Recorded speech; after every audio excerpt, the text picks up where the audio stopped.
සාදු සාදු සාදු නමස්කාර වේවා බුදුරුවනට සැමදා බුදු හිමි සරණ යමි. නමස්කාර වේවා දම්රුවනට සැමදා සදහම් සරණ යමි. නමස්කාර වේවා සංඝරුවනට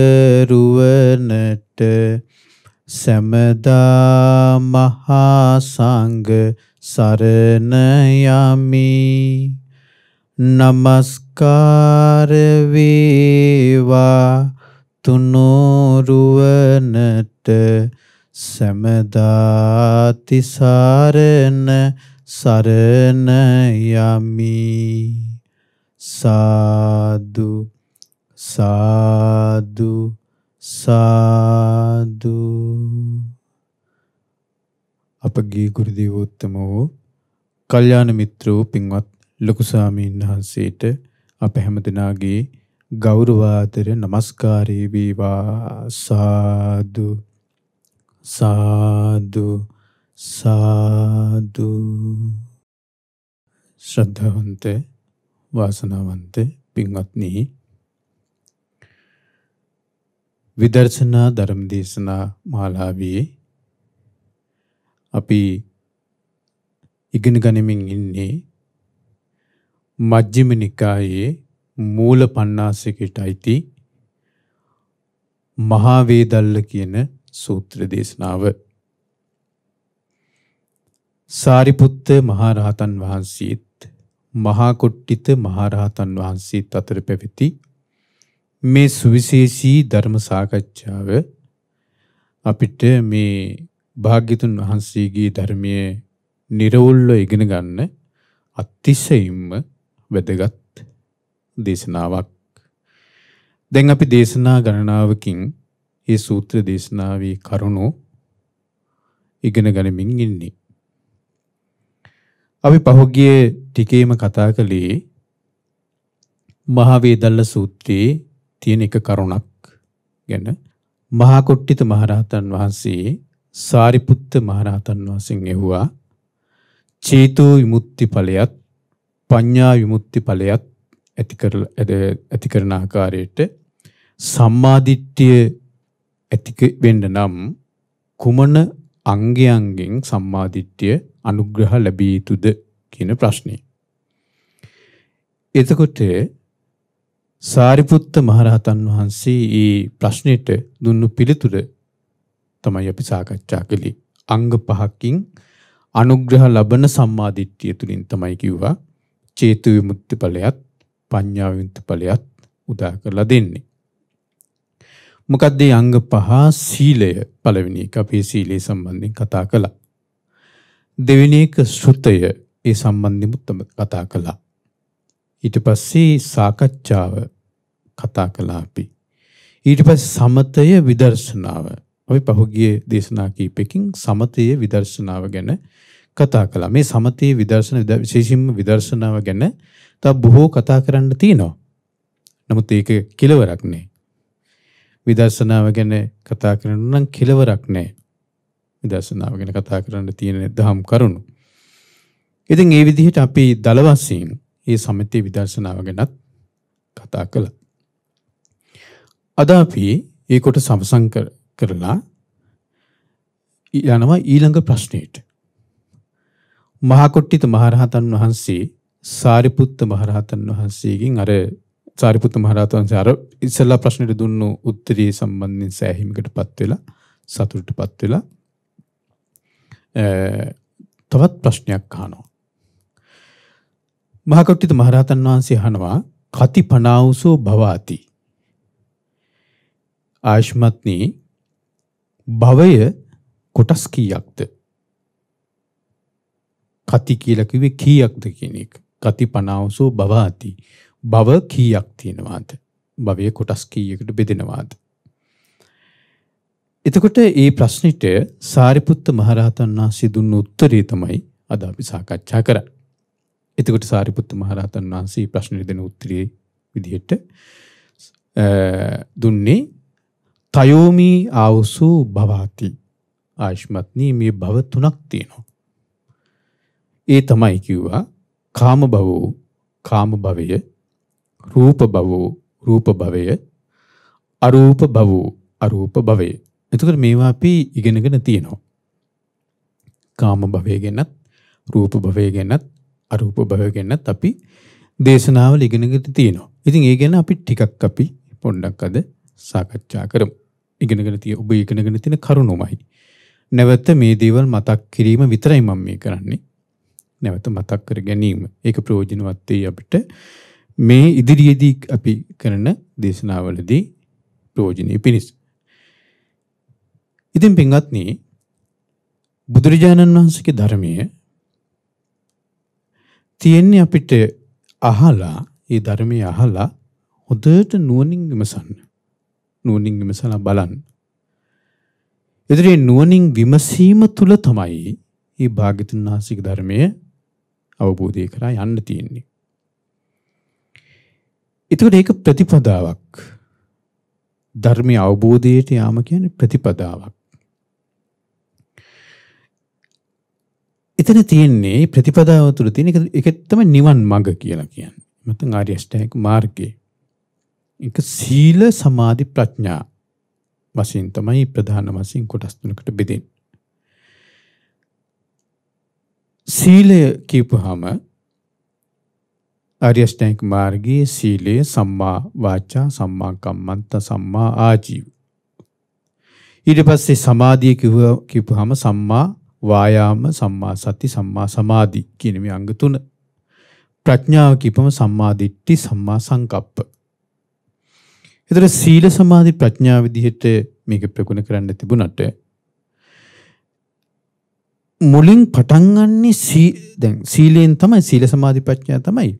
හැබැයි මේ සීලය, බුද්ධ ශාසනයේ සීලය සම්මා දිට්ඨියෙන් අනුග්‍රහ ලබන්න ඕන එකක්. සම්මා දිට්ඨියෙන් අනුග්‍රහ ලබන්න ඕන එකක්. මහා චත්තාරීසක සූත්‍රය අපි කලින් ඉගෙන ගත්තා. සම්මා දිට්ඨිස්ස භික්ඛවේ සම්මා සංකප්පෝ පහෝති. සම්මා සංකප්පස්ස භික්ඛවේ සම්මා වාචා පහෝති. සම්මා වාචාස්ස භික්ඛවේ සම්මා කම්මන්තෝ පහෝති. එහෙනම් බුදුරජාණන් වහන්සේ දේශනා කළේ සම්මා දිට්ඨිය මුල් වෙනවා. සම්මා දිට්ඨිය මුල් වෙලා තමයි ඒ සම්මා සංකප්ප, සම්මා වාචා, සම්මා කම්මන්ත මේ ඔක්කොම උපදින්නේ සම්මා දිට්ඨිය මුල් වෙලා. ඒක තමයි බුද්ධ ශාසනයේ සීලයේ තියෙන වැදගත්කම. වෙනස. නැත්නම් සීලය කියන එක පින්වත්නි, සිල් රකින්නවා කියන එක බුද්ධ ශාසනයෙන් බැහැරක් තියෙනවා. බුද්ධ ශාසනයේ භාග්‍යතුන් වහන්සේ සම්මා සම්බුද්ධත්වයට ලබන්න පෙරත් සිල් රැක්කා. සිල් රැකපු හිටියා. දැන් උදාහරණයක් වශයෙන් ගන්නකෝ, මහා මායා දේවිය නිති පන්සිල් ආරක්ෂා කළා. පොයට අෂ්ටාංග උපෝසීලයේ සමාදන් වුණා. පොයට අටසිල් සමාදන් වෙලා ආරක්ෂා කළා. ඒතර මහා මායා දේවිය පන්සිල් ආරක්ෂා කරා නම්, පොයට අෂ්ටාංග උපෝසීලයේ සමාදන් වෙලා ආරක්ෂා කරා නම්, පන්සිල් හෝ වේවා, අෂ්ටාංග උපෝසීලයේ හෝ වේවා, මේ බුද්ධ ශාසනයේ පමණක් තියෙන එකක් නෙවෙයි. ඒ වෙනකොට බුද්ධ ශාසනය පිහිටවලත් නැහෙනේ. භාග්‍යතුන් වහන්සේ සම්මා සම්බුද්ධත්වයට පත් වෙලත් නැහැ. එතකොට දැන් තුසිත දිවි ලෝකේ සන්තුසිත දිව්‍ය රාජ්‍යය වැඩ සිටිද්දී මනුලෝ උපදින්න බලාගෙන දෙවරු ආරාධනා කරා කාලෝයන්ති මහාවීර උප්පච්ච මාතු කුච්චියං සදේවකං තාරයන්තු බුද්ධස්සු අමතම් පදං කියන. මහාවීරයන් වහන්සේ මේ මනුලෝ උපදින්න වෙලාවයි. මව කුසක උපදින්න වෙලාවයි. මේ දෙව් මිනිසුන් සසර කතරින් ඉතර කරන්න ඒ සම්බුද්ධත්වයේ ලබනාසෙක්වා කියලා ආරාධනා කළා. එතකොට පස්මහම් බැලුම් බැලුවා කියලා අපි අහලා තියෙනවා. ඒකේ අවසාන එක තමයි මව බැලුවා. ඉතින් මව කියලා බැලුවේ මාස 10යි දවස් 7ක් ආයුෂ තියෙන සිල්වන්ත අම්මා කවුද කියලා. සිල්වන්ත අම්මා. නිති පන්සිල් ආරක්ෂා කරපු, නිති පොහොයට අටසිල් ආරක්ෂා කරපු, අෂ්ටාංග උපෝසීල ආරක්ෂා කරපු අම්ම කෙනෙක් හිටියා. ඒ තමයි මහා මායා දේවිය. ඉතින් බෝසතාණන් වහන්සේ කුස පිළිසඳ ගන්න තෝරගත්තේ ඒ අම්මා. එහෙනම් සීලය කියන මට කියන්න ඕනේ උනේ සීලය බුද්ධ ශාසනයෙන් පිටත් තියෙන. හැබැයි මේ සීලය බුද්ධ ශාසනයේ සීලය සම්මා දිට්ඨිය මුල් වෙනවා. සම්මා දිට්ඨිය මුල් වෙනවා ඒ සීලයට. ඒතර සම්මා දිට්ඨිය මුල් වෙනවා කියලා කියන්නේ එතන ඒ සීලය රකින්න කෙනා දැන් සතුම් මරන්න නැතුව සිටීම සීලය, මරන්න නැතුව සිටීම විතරක් සීලය නෙවෙයි. සතුම් මරන්න නැති කට්ටිය කොච්චර ඉන්නවද? සොරකම් නොකිරීම විතරක්ම සීලය නෙවෙයි. සොරකම් නොකරන උදවිය කොච්චර ඉන්නවද? වැරදි කාමසේනී නොයදෙන උදවිය කොච්චර ඉන්නවද? අපි හිතමු දැන් ඔන්න කෙනෙක් ඉන්නවා. ඒ කෙනාගේ අත් දෙකත් පන නැහැ. කකුල් දෙකත් පන නැහැ. හරි ඇවිදින්න බෑ. කතා කරන්නත් බෑ කියන්නකෝ. කතා කරන්න. ඒක කය වචනේ සංවර කර ගැනීමනේ සීලය කියලා කියන්නේ. එතකොට කය වචනේ සංවර කර ගැනීමනේ කතා කරන්නත් බෑ නම් වචනය සංවරයි. අත් දෙකත් පන නැත්තම් කකුල් දෙකත් පන නැත්තම් ඇවිද ගන්නත් බෑ නක්. මුත් කරන්න බෑ නම් එයාගේ කයමුත් එයාගේ වැරද්දක් වෙනවා කියලා හිතන්න අමාරුයි. එහෙනම් එයා සිල්වත්ද? එහෙම නෙවෙයි මේ සීලය. බුද්ධ ශාසනයේ සීලය.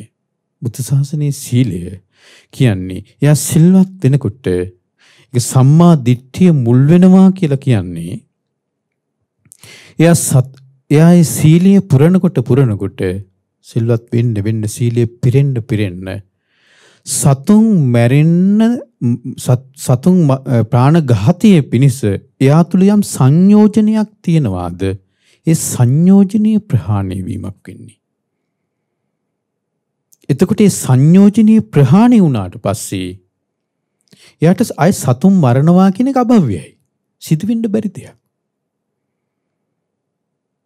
සොරකම් කරන්න යම් සංයෝජනයක් බලපානවාද? සම්මා දිට්ඨිය මුල් වෙලා යා සීලය පුරද්දී ඒ සංයෝජනීය ප්‍රහාණය වීමක් වෙනවා. සංයෝජනීය ප්‍රහාණය වීමක් වෙනවා. ඒතරේ සංයෝජනීය ප්‍රහාණය වුණාට පස්සේ අය සොරකමක් කරනවා කියන එක යාතෙන් කෙරෙන්න අභව්‍යයි. සිදුවෙන්න බෑ. නේ?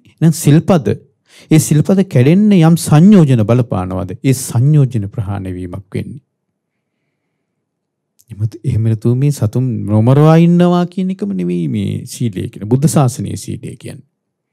ඒකනේ දැන් සංයෝජන දැන් සෝතාපන්න වෙනකොට එයා තුළ සංයෝජන ප්‍රහාණය වෙනවා. ඒත් සෝතාපන්න කෙනා අතින් සතෙක් මැරෙන්න බෑ. එයා මේ හිතලා නොමරා ඉන්නව නෙවෙයි. සෝතාපන්න කෙනා එයා මේ හිතලා සතෙක් නොමරා ඉන්නව නෙවෙයි. එයා හිතලා සොරකමක් නොකර ඉන්නව නෙවෙයි. එයා මේ අමාරුවෙන් මේ සිල්පදේ රකින්නවා නෙවෙයි. එයා තුළ කැඩෙන්න තියෙන සංයෝජන නැහැ. එහෙම කැඩෙනවා කියන එක අභව්‍යයි. සිදුවිය නොහැකි දෙයක්. සෝතාපන්න කෙනෙක් ඇති. හරි එතකොට අන්න එහෙම සීලයේ මේ රකින්න බුද්ධ ශාසනයේ සීලය වෙන්නේ. සමාධිය. ඒතර සමාධියත් බුද්ධ ශාසනයේ සමාධිය කියලා කියන්නේ අර සම්මාදිට්ඨිය මුල් වෙච්ච එකක්. සමාධිය. දැන් සමාධියත් බුද්ධ ශාසනයේ භාග්‍යතුන් වහන්සේ සමාධිය ගැන පෙන්වා දෙනවා. හැබැයි සමාධිය බුද්ධ ශාසනයෙන් පිට නැද්ද? තියෙනවනේ. නේ? දැන් බෝසතාණන් වහන්සේ මහා බිනිස්කමණය කරලා සත්‍ය සොයාගෙන ගියාට පස්සේ ගුරුවරු මුණ ගැහුණානේ. ආලාර කාලාම උද්දකරාම පුත්ත වගේ ගුරුවරු. ඒතර ආලාර කාලාම සමාපatti 7ක් දක්වා දිනු කරගෙන හිටියා. උද්දකරාම පුත්ත සමාධි 8ක් දක්වා දිනු කරගෙන හිටියා. 8 වෙනි සමාපatti දක්වා. අෂ්ට සමාපatti. එතකොට මේ ලෞකික වශයෙන් සමාධියෙන් යන්න පුළුවන් ඉහළම තැන. එන සමාධිය කියන එක බුද්ධ ශාසනයේ බැහැරක් තිබුණා තියෙනවා. ඒතර බුද්ධ ශාසනයේ සමාධිය ඒ බුද්ධ ශාසනයේ සමාධිය ඒ කාන්ත වශයෙන්ම සම්මාදිට්ඨිය මුල් වෙච්ච එකක්. හරි. සම්මාදිට්ඨිය මුල් වෙච්ච එකක් ඒ බුද්ධ ශාසනයේ සමාධිය. ඒක නිසා පින්වත්නි බුදුරජාණන් වහන්සේ නමක් ලෝකයට පහළ වෙන්නේ මෙන්න මේ සම්මාදිට්ඨිය මුල්ුණු මේ වැඩපිළිවෙල ගැන කියා දෙන්න. සම්මාදිට්ඨිය මුල්ුණු මේ වැඩපිළිවෙල ගැන කියා දෙන්න බුදු කෙනෙක් ලෝකයට පහළ වෙන්නේ. බුදු කෙනෙක් ලෝකයට පහළ වීම තුළින් ලෝකයට විවර වෙන්නේ නිවන් දොරටුව. බුදු කෙනෙක් ලෝකයට පහළ වීම තුළින්. ඒතර බුදුරජාණන් වහන්සේ බුදුරජාණන් වහන්සේ සම්බුද්ධත්වයට පස්සේ සම්බුද්ධත්වයට පෙරයි මේ ලෝකේ වෙනස ඒක. වෙනස ඒක. ඒ වෙනස නැත්තම් ඒ නිවන් මාර්ගක් දියුණු කර ගැනීමක් නැත්තම් නිවන් මාර්ගක් ගැන කතා කිරීමක් නැත්තම් නිවන ප්‍රගුණ කරන්න වීරියක් නැත්තම් නිවන් අවබෝධයක් නැත්තම් ඒ බුද්ධ ශාසනයට අයිති කියලා අපිට කියන්න බෑ. ඒක බුද්ධ ශාසනයේ භාග්‍යවතුන් සම්බුද්ධත්වයෙන් පස්සේ ලෝකීට විවර වෙන්නේ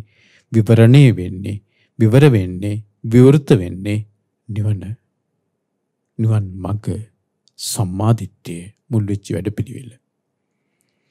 ඒක නිසා මේ උතුම් ධර්මය අපිට මේ නිවන් මඟක් දියුණු කරගන්න ප්‍රයෝජනවත් වෙනවා කියලා කියන්නේ.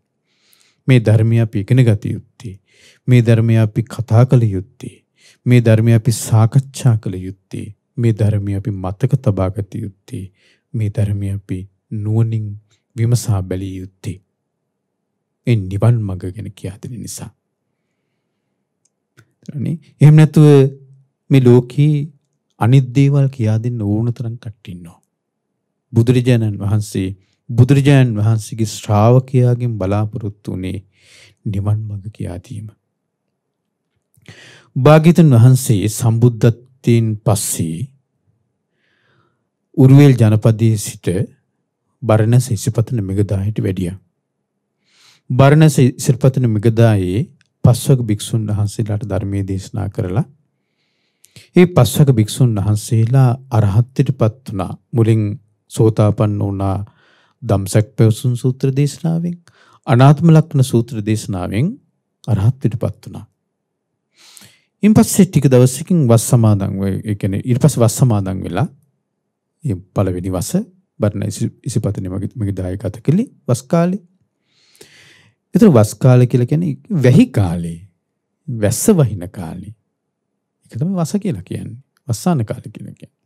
ඉතින් වස්සාන කාලේ එක තැනක වාසය කරන්න යන්න බෑ, එළියට යන්න අමාරුයි ඉන්දියාවේ.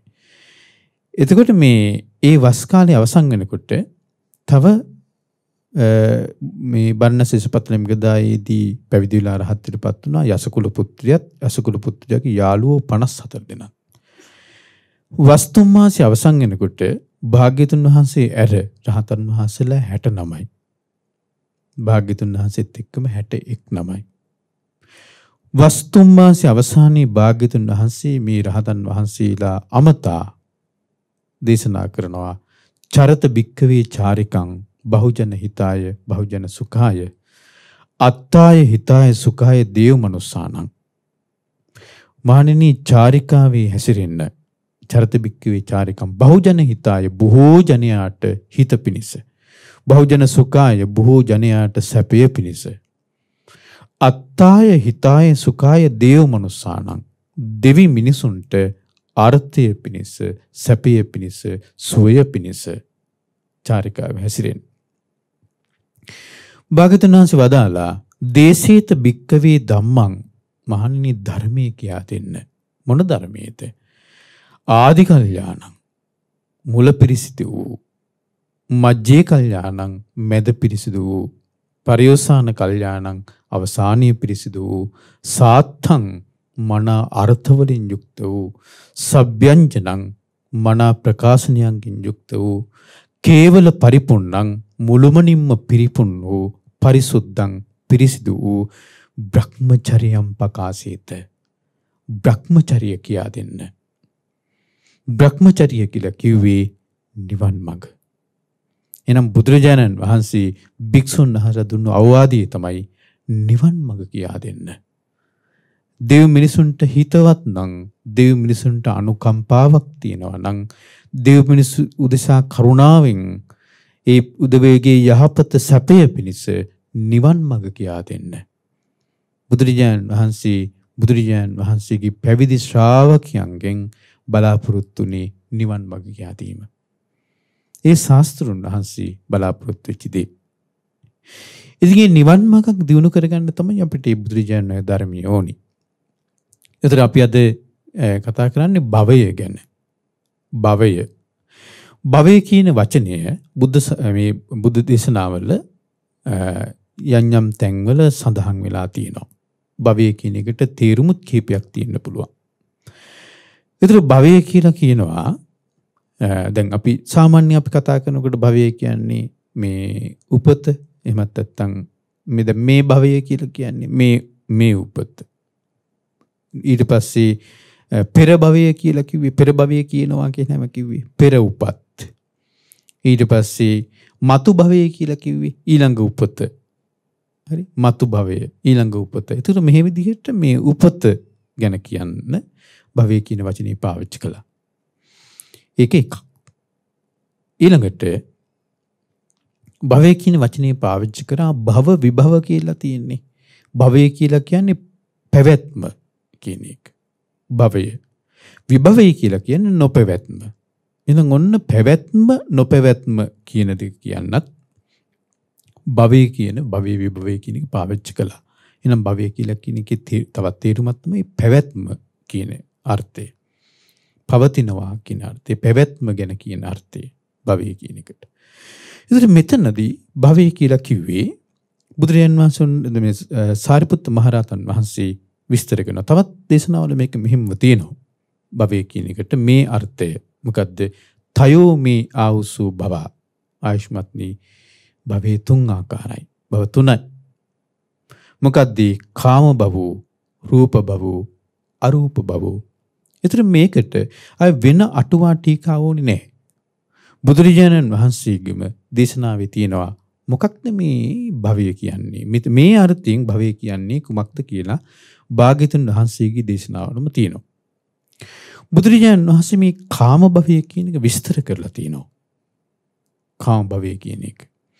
කොහොමද විස්තර කළේ? බුදුරජාණන් වහන්සේ වදාලා කාම භවය කියන එක කාමධාතු ආනන්ද ස්වාමීන් වහන්සේට කාමධාතු වේපක්කංචානන්ද කම්මන් නාභවිස්ස අපිනුකෝ කාම භවෝ පඤ්ඤායේතාති. ආනන්දය කාමධාතු වේපක්කංචානන්ද කම්මන් නාභවිස්ස. ආනන්දය කාම ධාතුවේ එමෙතන් කාම ලෝකී විපාක පිනිස කම්මන් නාභවිස්ස කර්මය සකස් වීමක් කියලා දෙයක් නැත්තම්, හරි, කාම ධාතුවේ එමෙතන් කාම ලෝකී විපාක පිනිස කර්මය සකස් වීමක් කියලා එකක් නැත්තම් කම්මන් අපිනකෝ කාම භවෝ පඤ්ඤායේතාති. ආනන්දේ කාම භවයක් කියලා දෙයක් පැනවෙනවද? බුදුරජාණන් වහන්සේ අහන්නේ. එනගොන්න කාම ධාතුවේ විපාක පිණිස කර්ම සකස් වීමක් කියලා දෙයක් නැත්තම් කාම භවයක් කියලා දෙයක් පැනවෙනවද කියලා ඇහුවා ආනන්ද ස්වාමීන් වහන්සේ. ආනන්ද ස්වාමීන් උත්තර දෙනවා නොහේතම් බන්ති ස්වාමීන් නැහැ. ඉතිකෝ ආනන්ද ඒක නිසා කම්මං කිත්තං විඥානං බීජං තණ්හා සිනිහෝ අවිජ්ජා නීවරණානං සත්තානං හීන ධාතුයා විඥානං පතිට්ඨිතං චේතනා පතිට්ඨිතා පත්තනා පතිට්ඨිතා. ඔන්න කාම භවයේ විස්තර කරපු විදිය. ඉතිකෝ ආනන්ද ඒක නිසා ඉතිකෝ ආනන්ද කම්මං කෙත්තං ආනන්දේ කර්මයේ තමයි කුඹුර. කම්මං කෙත්තං විඥානං බීජං විඥානය තමයි බීජය. තණ්හා සිනිහෝ තණ්හාව තමයි තෙතමනය. තණ්හා සිනිහෝ අවිජ්ජා නීවරණං අවිද්‍යාව නම් වූ නීවරණයෙන් වැසිලා. තණ්හා සංයෝජනං තණ්හාව නම් වූ සංයෝජනයෙන් බැඳිලා තණ්හා සංයෝජනා නම් හීන ධාතුයා විඥානම් පතිට්ඨිතං. තණ්හා සංයෝජනා නම් සත්තානං හීන ධාතුයා විඥානම් පතිට්ඨිතං. අර අවිද්‍යාව කියන නීවරණයෙන් වැසුණු තණ්හාව කියන සංයෝජනයෙන් බැඳුණු සත්‍යයන්ගේ විඥානීය පිහිටනවා කොහෙද? හීන ධාතුවේ. හීන ධාතුව කියලා කිව්වේ කාම ලෝකයට, කාම ධාතුවට. ඒක හීන ධාතුව කියලා කිව්වේ. ඒකින් කාමයේ තුලින් කාමයේ සැප, දැන් කම් සැප කියලා අපි කිව්වට ඇත්තටම කාමයේ සැපයක් නොවේ. ඒක අපි විපල්ලාසයක්. හරි? කාමයේ කියලා ඒකයි හීන ධාතුව කියලා කිව්වේ. අපි කාමයේ සැපයක් කියලා අපි කියනවනේ දැන් මේ ඇසින් දකින ප්‍රියමනාප රූපයෙන් සැප උපදිනවා. දැන් මේ සැප සාමාන්‍ය ලෝකෙට මේක සැප තමයි. හැබැයි බුදුරජාණන් වහන්සේ මේවා සැප කියලා මේ කියන්නේ සම්පූර්ණ ඒකාන්ත වශයෙන් සැපයි කියලා අර්ථයෙන් බුදුරජාණන් වහන්සේ වදාළේ නැහැ. ඒ නිසා කාම ධාතුවම කාම ලෝකයෙන් බුදුරජාණන් වහන්සේ දැන් දේශනා කරන්නේ හීන ධාතුව කියලා. හීන ධාතුව. අනේ ඒක නිසා පින්වත්නි දැන් ඔබ හිතන්නකෝ මාගන්ධී සූත්‍රයේ මජ්ක්‍ධිම නිකායේ තියෙන මාගන්ධී සූත්‍රයේ කාමය ගැන බුදුරජාණන් වහන්සේ දේශනා කරන්නේ දැන් කම්සප විඳීම බුදුරජාණන් වහන්සේ දේශනා කරන්නේ අර කුෂ්ඨ රෝගියෙක් හොරි හැදිච්චි ඇඟේ හොරි හැදිච්චි අර ඒ හොරි හැදුණු ඇඟ තුවාල වුණු හොරි හැදිලා ඇඟ තුවාල වුණු ඒ කුෂ්ඨ රෝගියා ගිනි අඟුරු කබලෙන් මේ ඇඟ තවනවා වගේ කම්සප විඳීම කාමයේ අනුභව කිරීම ඒ වගේ බුදුරජාණන් වහන්සේ එහෙම පහත් විදියට බුදුරජාණන් වහන්සේ දේශනා කළේ අපිට මේ කාම ලෝකේ දැන් කාම ලෝක කියලා කිව්වේ නිරය තිරිසන් ලෝකේ പ്രേත ලෝකේ මනුස්ස ලෝකේ දිව්‍ය ලෝක දිව්‍ය ලෝකත් කාම ලෝකයක්මයි. ඒතර බුදුරජාණන් දිව්‍ය ලෝකේ ඇර මේ කාම ධාතුව මේ හීනයි කියලා කිව්වේ නැහැ. හීන ධාතුව කියලා කිව්වේ නැහැ. හීන ලෝක කියලා කිව්වේ නැහැ. දිව්‍ය ලෝකත් එක්කම දිව්‍ය ලෝකත් එක්කම මොන දිව්‍ය ලෝකද? දිව්‍ය ලෝක චාතුම් මහරජිකය, තාවතින්සය, යාමය, හරි ඊට පස්සේ තුසිතය ඊට පස්සේ නිමාන රතිය පරිනිම්මිත වසවත්ති මේ දිව්‍ය ලෝක හයම දිව්‍ය ලෝක. ඒවත් බුදුරජාණන් වහන්සේ කාම ලෝක, හීන ලෝක, හීන ධාතුව. ඒවා ප්‍රණීත නෑ, ඒවා හීන ධාතු. එයි ඒ ඔක්කොම තියෙන්නේ කාමය, කාම සැපය. ඒතර ඒ කාම සැපය අර මාගන්ධී සූත්‍රයේ බුදුරජාණන් වහන්සේ දේශනා කළා හොරි කහනවා වගේ තමයි. අර හොරි හැදිච්චි ඇඟේ කුෂ්ඨ රෝගී හැදිච්චි හොරි හැදිච්චි කෙනා ගිනි අඟුරු කබලෙන් මේ ඇඟ තවනවා වගේ තමයි මේ කාමයේ අනුගමනය කිරීම. කාමයේ අනුභව කිරීම. ඒතර ඔය කාමයේ හොයාගෙන තමයි අපි දඟලන්නේ. ওই කාමයේ තමයි ප්‍රතන්නේ. ওই කාමයේ හොයාගෙන තමයි අපි යන්න හදන්නේ. හරි. එතකොට මේ අන්න හීන ධාතුයා විඥානම් පතිට්ඨිතං හීන ධාතුවේ විඥානය පිහිටනවා. චේතනා පතිට්ඨිතා චේතනාව පිහිටනවා. පත්තනා පතිට්ඨිතා ප්‍රාර්ථනාව පිහිටනවා. හරි. ඔන්න කාම භවය කියන එක බුදුරජාන් වහන්සේ විස්තර කරපු විදිය. කාම ධාතු වේපක්කංචානන්ද කම්මං නාභවිස අපිනකෝ කාම භව පඤ්ඤායේතාති නොහිතම් බන්ති ඉතිකෝ ආනන්ද කම්මං කෙත්තම් බලන්නට කර්මී තමයි කුඹුර. ඒතර අර දැන් කාම ලෝකේ විපාක පිණිස කර්ම සකස් වීමක් කියලා එකක් නැත්තම් කාම භවයක් කියලා එකක් පැනවෙනවද? එකකින් තේරෙන්නේ මොකද්ද? එහෙනම් කාම භවයක් කියලා එකක් පනවන්නෙම කාම ලෝකේ විපාක පිණිස කර්ම සකස් වීම කියලා දෙයක් තියෙන නිසාමයි. එහෙම නැත්තම් කාම භවයක් පනවනවද කියලා අහනවා. පනවන්න පුළුවන්ද කියලා අහනවා. බෑ කියනවා. එහෙම පැනවීමක් නැහැ කියනවා. ඒතර කාම ලෝකී විපාක මිස කර්ම සකස් වීමක් කියලා දෙයක් නැත්තම් කාම භවයක් කියලා දෙයක් පනවන්න නැහැ. එහෙනම් එකකින් තේරෙන්නේ කාම භවය කියලා කියන්නේම කාම ලෝකී විපාක මිස කර්ම සකස් වීමමයි. කාම භවය කියලා කියන්නේ. එහෙනම් ඔන්න භවය කියන්නේ විපාක පිණිස කර්ම සකස් වීම. භවය. ඒතර කාම භවය කියලා කිව්වේ ඔන්න කාම ලෝක විපාක පිණිස කර්ම සකස් වීම. ඉතික වනද කම්මං කෙත්තං ඒ සකස් වුණු කර්මය. ඒ කාම ලෝක විපාක පිණිස සකස් වුණු කර්මය මොකද්ද? කුඹුර බවට පත් වෙන්නේ. හරි. ඒතර කුඹුරේ හැදිලා තියන්නේ කොහෙද? හීන ධාතුවේ. කාම ලෝකේ. කාම ලෝකී විපාක දෙන්නයි යාගේ කුඹුර සකස් වෙලා තියෙන්නේ. එහෙනම් අනිවාර්යයෙන්ම විඥානේ කියන බීජේ වැටෙන්න ඕනේ කොහොද? ඒ කුඹුරේ. විඥානයේ කියන බීජේ වැටෙන්න ඕනේ ඒ කුඹුරේ. කාම ධාතුව කියන කුඹුරේ. එහෙනම් යාගේ උපත හැදෙන්නේ කොහෙද? කාම ලෝකේ. එහෙනම් මේ කාමය කාම ලෝකේ උපත හැදෙන්න නම් ඒක එහෙනම් ඇස මුල් වෙලා ඇසින් දකින රූපය මුල් වෙලා තියෙන එකක් වෙන්න ඕනි. ඇසින් දකින රූපය මුල් වෙච්ච එකක් වෙන්න ඕනි. කනින් අහන ශබ්දය මුල් වෙච්ච එකක් වෙන්න ඕනි. නාසයෙන් දැනෙන ගඳ සුවඳ, දිවට දැනෙන රසය, කයට දැනෙන පහස මුල් වෙච්ච එකක් වෙන්න ඕනි. හරි? ඒ කාමී කියලා කිව්වේ ඇසින් දකින ප්‍රියමනාප රූපයට තියෙන කැමැත්ත. කනින් අහන ප්‍රියමනාප ශබ්දයට තියෙන කැමැත්ත. නාසයෙන් දැනෙන ප්‍රියමනාප ගඳ සුවඳට තියෙන කැමැත්ත. දිවට දැනෙන ප්‍රියමනාප රසයට තියෙන කැමැත්ත. කයට දැනෙන ප්‍රියමනාප පහසට තියෙන කැමැත්ත. මේ තමයි කාමය. එතකොට එහෙනම් ඔන්න ඒ කැමැත්ත උපදිනකොට කැමැත්ත තුලින් විතරද මේක හැදෙන්නේ. දැන් ප්‍රියමනාප රූපෙට තියෙන කැමැත්ත තුලින් විතරද මේක හැදෙන්නේ. ඒතර අකමැත්ත තුලින්මුත් හැදෙනවා. ඇසින් දකින ප්‍රියමනාප රූපයට ඇසින් දකින අප්‍රියමනාප රූපයට තියෙන අකමැත්ත තුලින්මුත් මේක හැදෙනවා.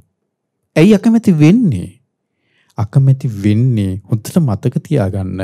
මෙතනදී මේ කැමැත්ත අකමැත්ත කියන එක අපි මේ හිතන පරාසය ඉක්මවා යනවා. හරි? මෙතන මේ කැමැත්ත අකමැත්ත කියන එක මේ ඇසින් දකින ප්‍රියමනාප රූපයට තියෙන කැමැත්ත අකමැත්ත කියන එක අපි හිතන පරාසය ඉක්මවා යනවා. ඒ තමයි මේ කැමැත්ත හෝ වේවා අකමැත්ත හෝ වේවා. කැමැත්ත හෝ වේවා අකමැත්ත හෝ වේවා එතනදී මුල් වෙනවා ස්කන්ධයන්ට තියෙන කැමැත්ත. අපි අකමැති වෙන්න පුළුවනි අප්‍රියමනාප රූපයක් වෙන්න පුළුවනි. හැබැයි අප්‍රියමනාප රූපය දකින්න මම මෙහි ඉන්නවා. ප්‍රියමනාප රූපය දකින්න මම මෙහි ඉන්නවා. ඒ ප්‍රියමනාප රූපයට තියෙන කැමැත්ත එක්කම එතන ප්‍රියමනාප රූපයට තියෙන කැමැත්තත් එක්කම තියෙනවා. හරි? ප්‍රියමනාප රූපයට තියෙන කැමැත්තත් එක්කම තියෙනවා. මට තියෙන කැමැත්ත. මම මෙහි ඉන්නවා. දකින්න මම.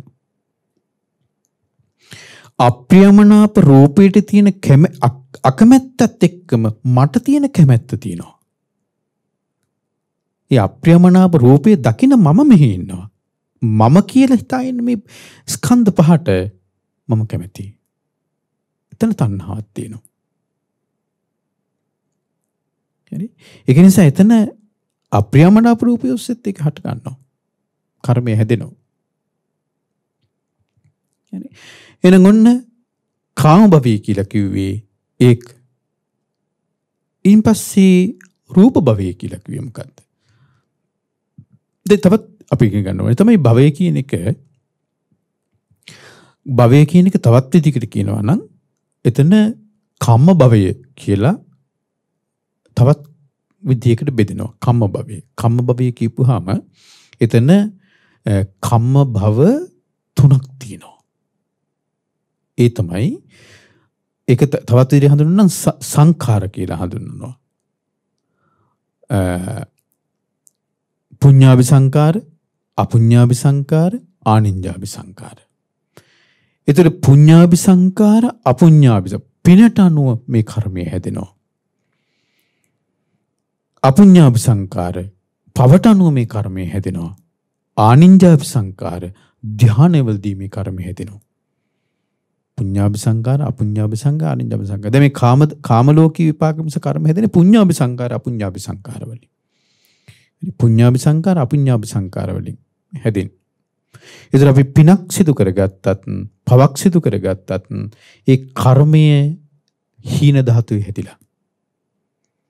පිනක් කරගත්තත්, පවක් කරගත්තත් මේ කර්මයේ හීන ධාතුවේ හැදිලා. එක්ක සතර අපායේ, එක්ක මනුස්ස ලෝකේ, එක්ක ද්වි ලෝකවල සකස් වෙලා. ඒ කාම භවය. ඒතර රූප භවය කියලා කිව්වේ රූප භවයත් මේ විදිහටම බුදුරජාන් වහන්සේ දේශනා කරනවා. රූප භවය විස්තර කරන තැන. රූප ධාතු වේපක්කංචානන්ද කම්මන් නාභවිස්ස අපිනුකෝ රූප භවෝ පඤ්ඤායේතාති. ආනන්දය රූප ධාතුවේ විපාක පිණිස කර්මයක් සකස් වීමක් කියලා දෙයක් නැත්තම් රූප භවයක් කියලා දෙයක් පැනවෙනවාද කියන. රූප ලෝකේ විපාක පිණිස කර්ම සකස් වීමක් කියලා දෙයක් නැත්තම් රූප භවයක් කියලා දෙයක් පැනවෙනවද? නොහේතම් බන්ති ස්වාමීනි නෑ. එහෙනම් ඔන්න තේරුම් ගන්න. එහෙනම් රූප භවය කියලා කියන්නේ මොකක්ද?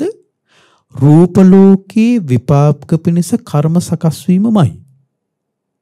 රූප භවය කියලා කිව්වේ.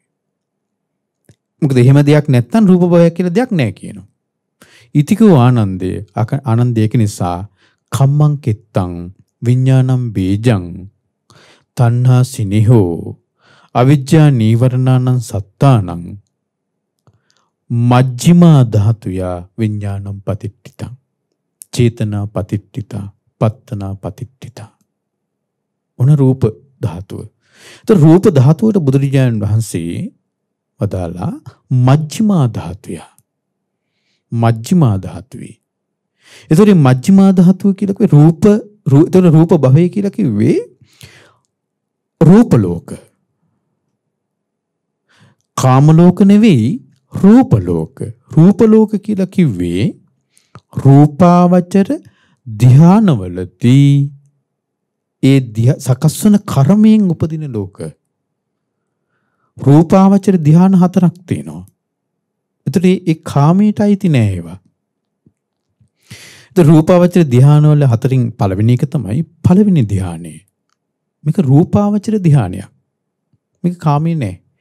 විවිච්ඡේව කාමේහි විවිච්ඡ අකුසලේහි ධම්මේහි සවිතක්කං සවිචාරං විවේකජම් පීතිසුඛං පඨමඥානං උපසම්පජ්ජ විහෙරති.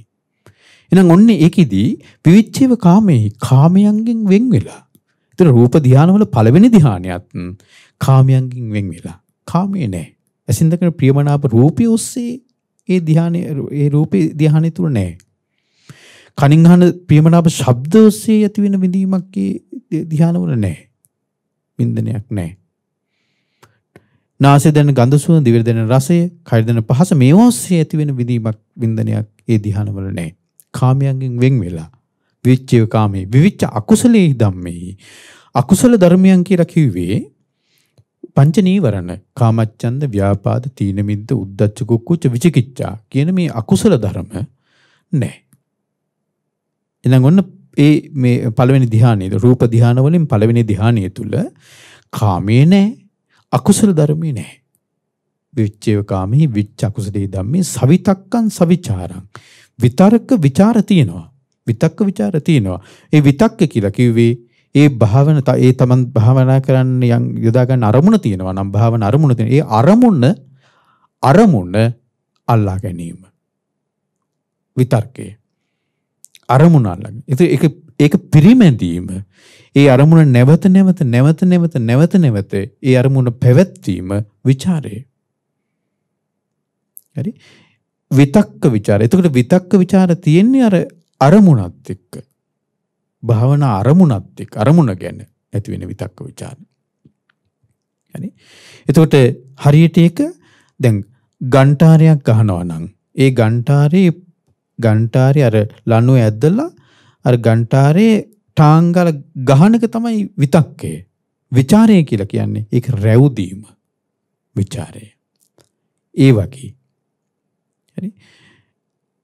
ඒ අරමුණ තුළ නැවත පැවැත්වීම. දිගින් දිගට ඒක තුළ පැවැත්වීම විචාරය. එහෙනම් විතක්ක විචාර පළවෙනි ධ්‍යානය තුල තියෙනවා. සවිතක්කං සවිචාරං විවේකජම් පීති සුඛං. විවේකයේ තුලින් හටගත්තු විවේකයේ කියලා කිව්වේ කාය විවේකය, චිත්ත විවේකය. කාය විවේකය කියලා කිව්වේ අපිට ධ්‍යාන උපදවා ගන්න, සමාධිය දිනු කරන්න කාය විවේකයක් ඕනි. කාය විවේකේ නැතුව මේ කරන්න බෑ. ඊළඟට සමාධි උපදව ගන්න බෑ. සම්මා සමාධිය කියලා බුදුරජාණන් විස්තර කරන හැමතැනම බුදුරජාණන් විස්තර කරන පළවෙනි ධ්‍යානෙ, දෙවෙනි ධ්‍යානෙ, තුන්වෙනි ධ්‍යානෙ, හතරවෙනි ධ්‍යානෙ. එහෙනම් බුදු සාසනේ දැන් හොඳට බලන්නකෝ ආර්ය අෂ්ටාංගික මාර්ගයේ සමාධිය කියලා කියන්නේ මොකක්ද කියලා? සම්මා සමාධිය කියලා කියන්නේ පළවෙනි ධ්‍යානෙ, දෙවෙනි ධ්‍යානෙ, තුන්වෙනි ධ්‍යානෙ, හතරවෙනි ධ්‍යානෙ. ඒතර ඒකෙත් එනම් ඒ පළවෙනි ධ්‍යානෙ තුලත් විවිච්ඡේ කාමී විවිච්ඡ අකුසලී ධම්ම සවිතක්කං සවිචාරං විවේකජං. විවේකී ඕනි, කාය විවේකියත් ඕනි, චිත්ත විවේකයත් ඕනි. කාය විවේකේ නැතුව චිත්ත විවේකේ ලබන්න බෑ. අපිට මේ උදේ ඉඳලා රෑ වෙනකන්, රෑ ඉඳලා රෑ 10 11 1 2 වෙනකන් මේ වැඩ එක දේවල් එක වැඩ එක වැඩ මෙහෙම ලබන්න බෑ ධ්‍යානය. මේක නිවන් මාර්ග දිනු කරන්න බෑ. මේක නිවන් මාර්ග දිනු කරන ක්‍රමය නෙමෙයි. එහෙනම් කාය විවේකී ඕනි. කාය විවේකයෙන් තුලින් තමයි චිත්ත විවේකී හැදෙන්නේ. චිත්ත විවේකී කියලා කියන්නේ අර නීවරණයෙන් සිත පිරිසිදු වීම. නීවරණ තියෙනකොට තමයි සිතට විවේකයක් නැත්තේ. නීවරණ තියෙනකොට. එහෙනම් ඔන්න නීවරණේ නිදහස් වුනහම චිත්ත විවේකී හැදෙනවා. කාය විවේකීයි, චිත්ත විවේකීයි. විවේකජං. ඒ කාය සහ චිත්ත විවේකයේ තුලින් හටගන්න ප්‍රීතියක් තියෙනවා. ඒ විවේකයටපත් වුණාට පස්සේ ඇතිවෙන ප්‍රීතියක් තියෙනවා. ඒක සාමාන්‍ය ලෝකයේ තියෙන ප්‍රීතිය නෙවෙයි, සාමාන්‍ය නෙවෙයි, හිස් ලෝකයේ තියෙන කාමයට එක්ක ඇතිවෙන ප්‍රීතිය නෙවෙයි. අර අකුසල ධර්ම සංසිඳීමත් එක්ක යටපත් වීමත් එක්ක නීවරණ යටපත් වීමත් එක්ක සිටී ඇතිවෙන ප්‍රීතිමත් ස්වභාවය. විවේකී තුලින් හටගත්තු ප්‍රීතිය සහ සැපය ඇති විවේකජම් පීති සුඛං පඨමඥානං උපසම්පජ්ජ විහෙරති. පළවෙනි ධ්‍යානිය උපදවාගෙන වාසය කරන ඔය පළවෙනි රූප ධ්‍යානවල පළවෙනි ධ්‍යානයයි. හරි, රූප ධ්‍යානවල පළවෙනි ධ්‍යානයයි. ඊන් පස්සේ දෙවෙනි ධ්‍යානය.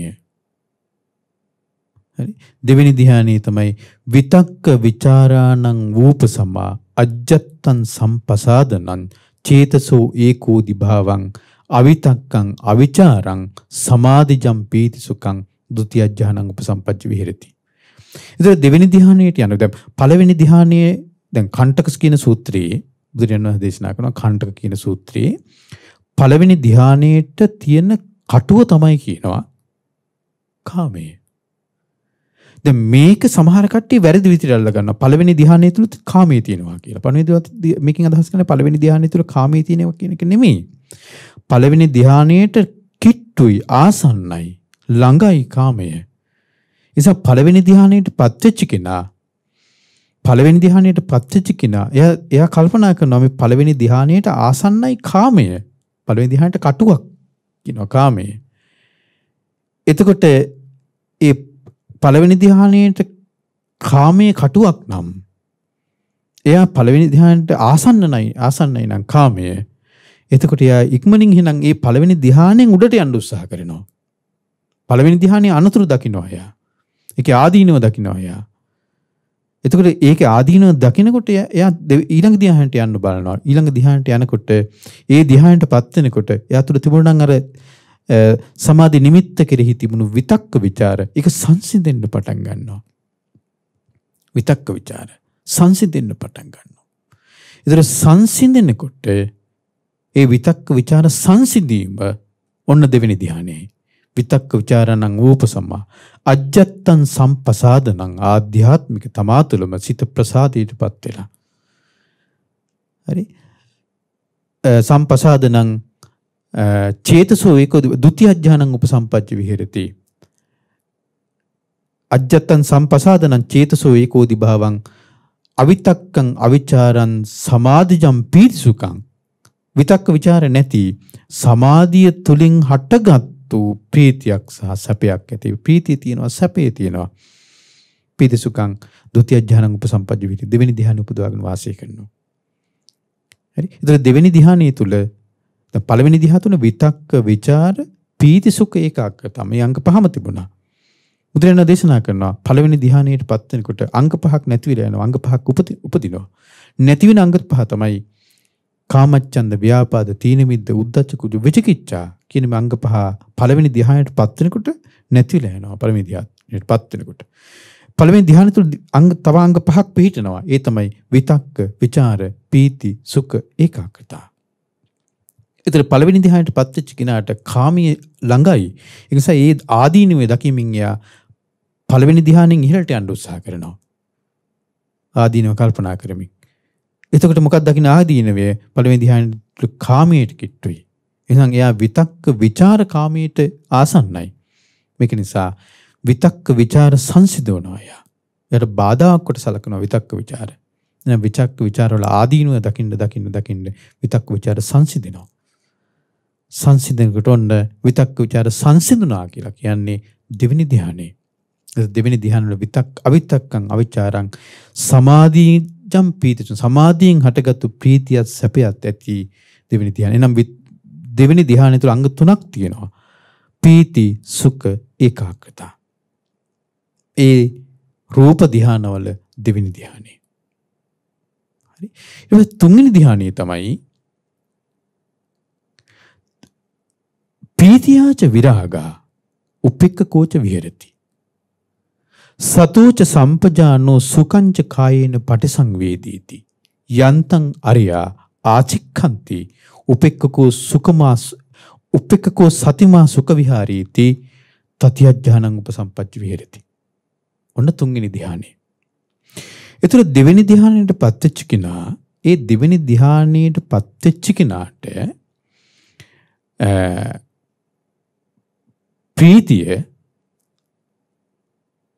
ප්‍රීතිය කටුවක්. හරි ප්‍රීතිය. ඒතර ප්‍රීතිය මෙයාට ප්‍රීතිය යා බන ඕලාරිකයි. ඒතර යා ප්‍රීතිය ආදීනව කල්පනා කරනකොට ඒ ප්‍රීතිය සංසිඳෙන්න පටන් ගන්නවා. ප්‍රීතිය සංසිඳිලා ඔන්න ප්‍රීතිය සංසිඳුණා කියලා කියන්නේ තුන්වෙනි ධ්‍යානෙ. ඒතර තුන්වෙනි ධ්‍යාන තුල ප්‍රීතිය නෑ. අංග දෙකක් තියෙනවා. සැපයයි ඒකාග්‍රතාවයයි. සැපයයි ඒකාග්‍රතාවයයි. හරි. ඒතර මේ වෙනකොට මේ කාමය නෑ. මේ ධ්‍යානවල මේ දැන් තුන්වෙනි ධ්‍යාන කියන්නේ ඉහළ ධ්‍යානයක්. මේ වෙනකොට කාමය නිදිමත ඒ කියන්නේ මේ අර කාමච්ඡන්ද ව්‍යාපාද තීන මිද්ද උද්ධච්ච කුච්ච විචිකිච්ඡා කියන නීවරණ ධර්මයන් මුකුත්ම නැහැ. හරි. එතකොට භාවනා අරමුණ තුල විතක්ක ਵਿਚාරත් නැහැ. භාවනා අරමුණේ සිහිය තියෙනවා විතක්ක ਵਿਚාර නැහැ. හරි. භාවනා අරමුණ තුල ආරයින්ද්‍රය ඉන්නවා. හැබැයි විතර්ක ਵਿਚාර කරන්නේ නැහැ. භාවනා අරමුණවත් විතක්ක ਵਿਚාර කරන්නේ නැහැ. පළවෙනි ධ්‍යානෙම විතක්ක ਵਿਚාර සංසිඳර යනවා. දෙවෙනි ධ්‍යානට යනකොට. එහෙනම් ඔන්න තුන්වෙනි ධ්‍යානයේ අංග දෙකක් තියෙනවා.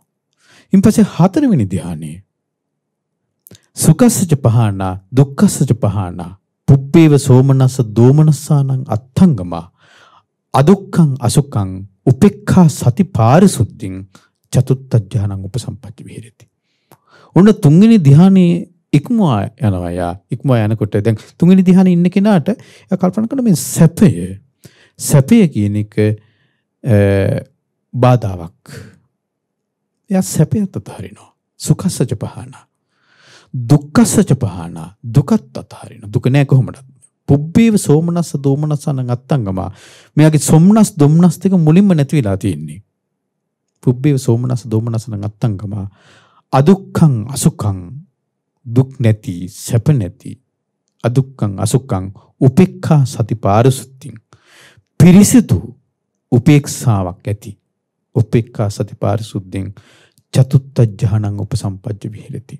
හතරවෙනි ධ්‍යානයේ උපදවාගෙන වාසය කරනවා.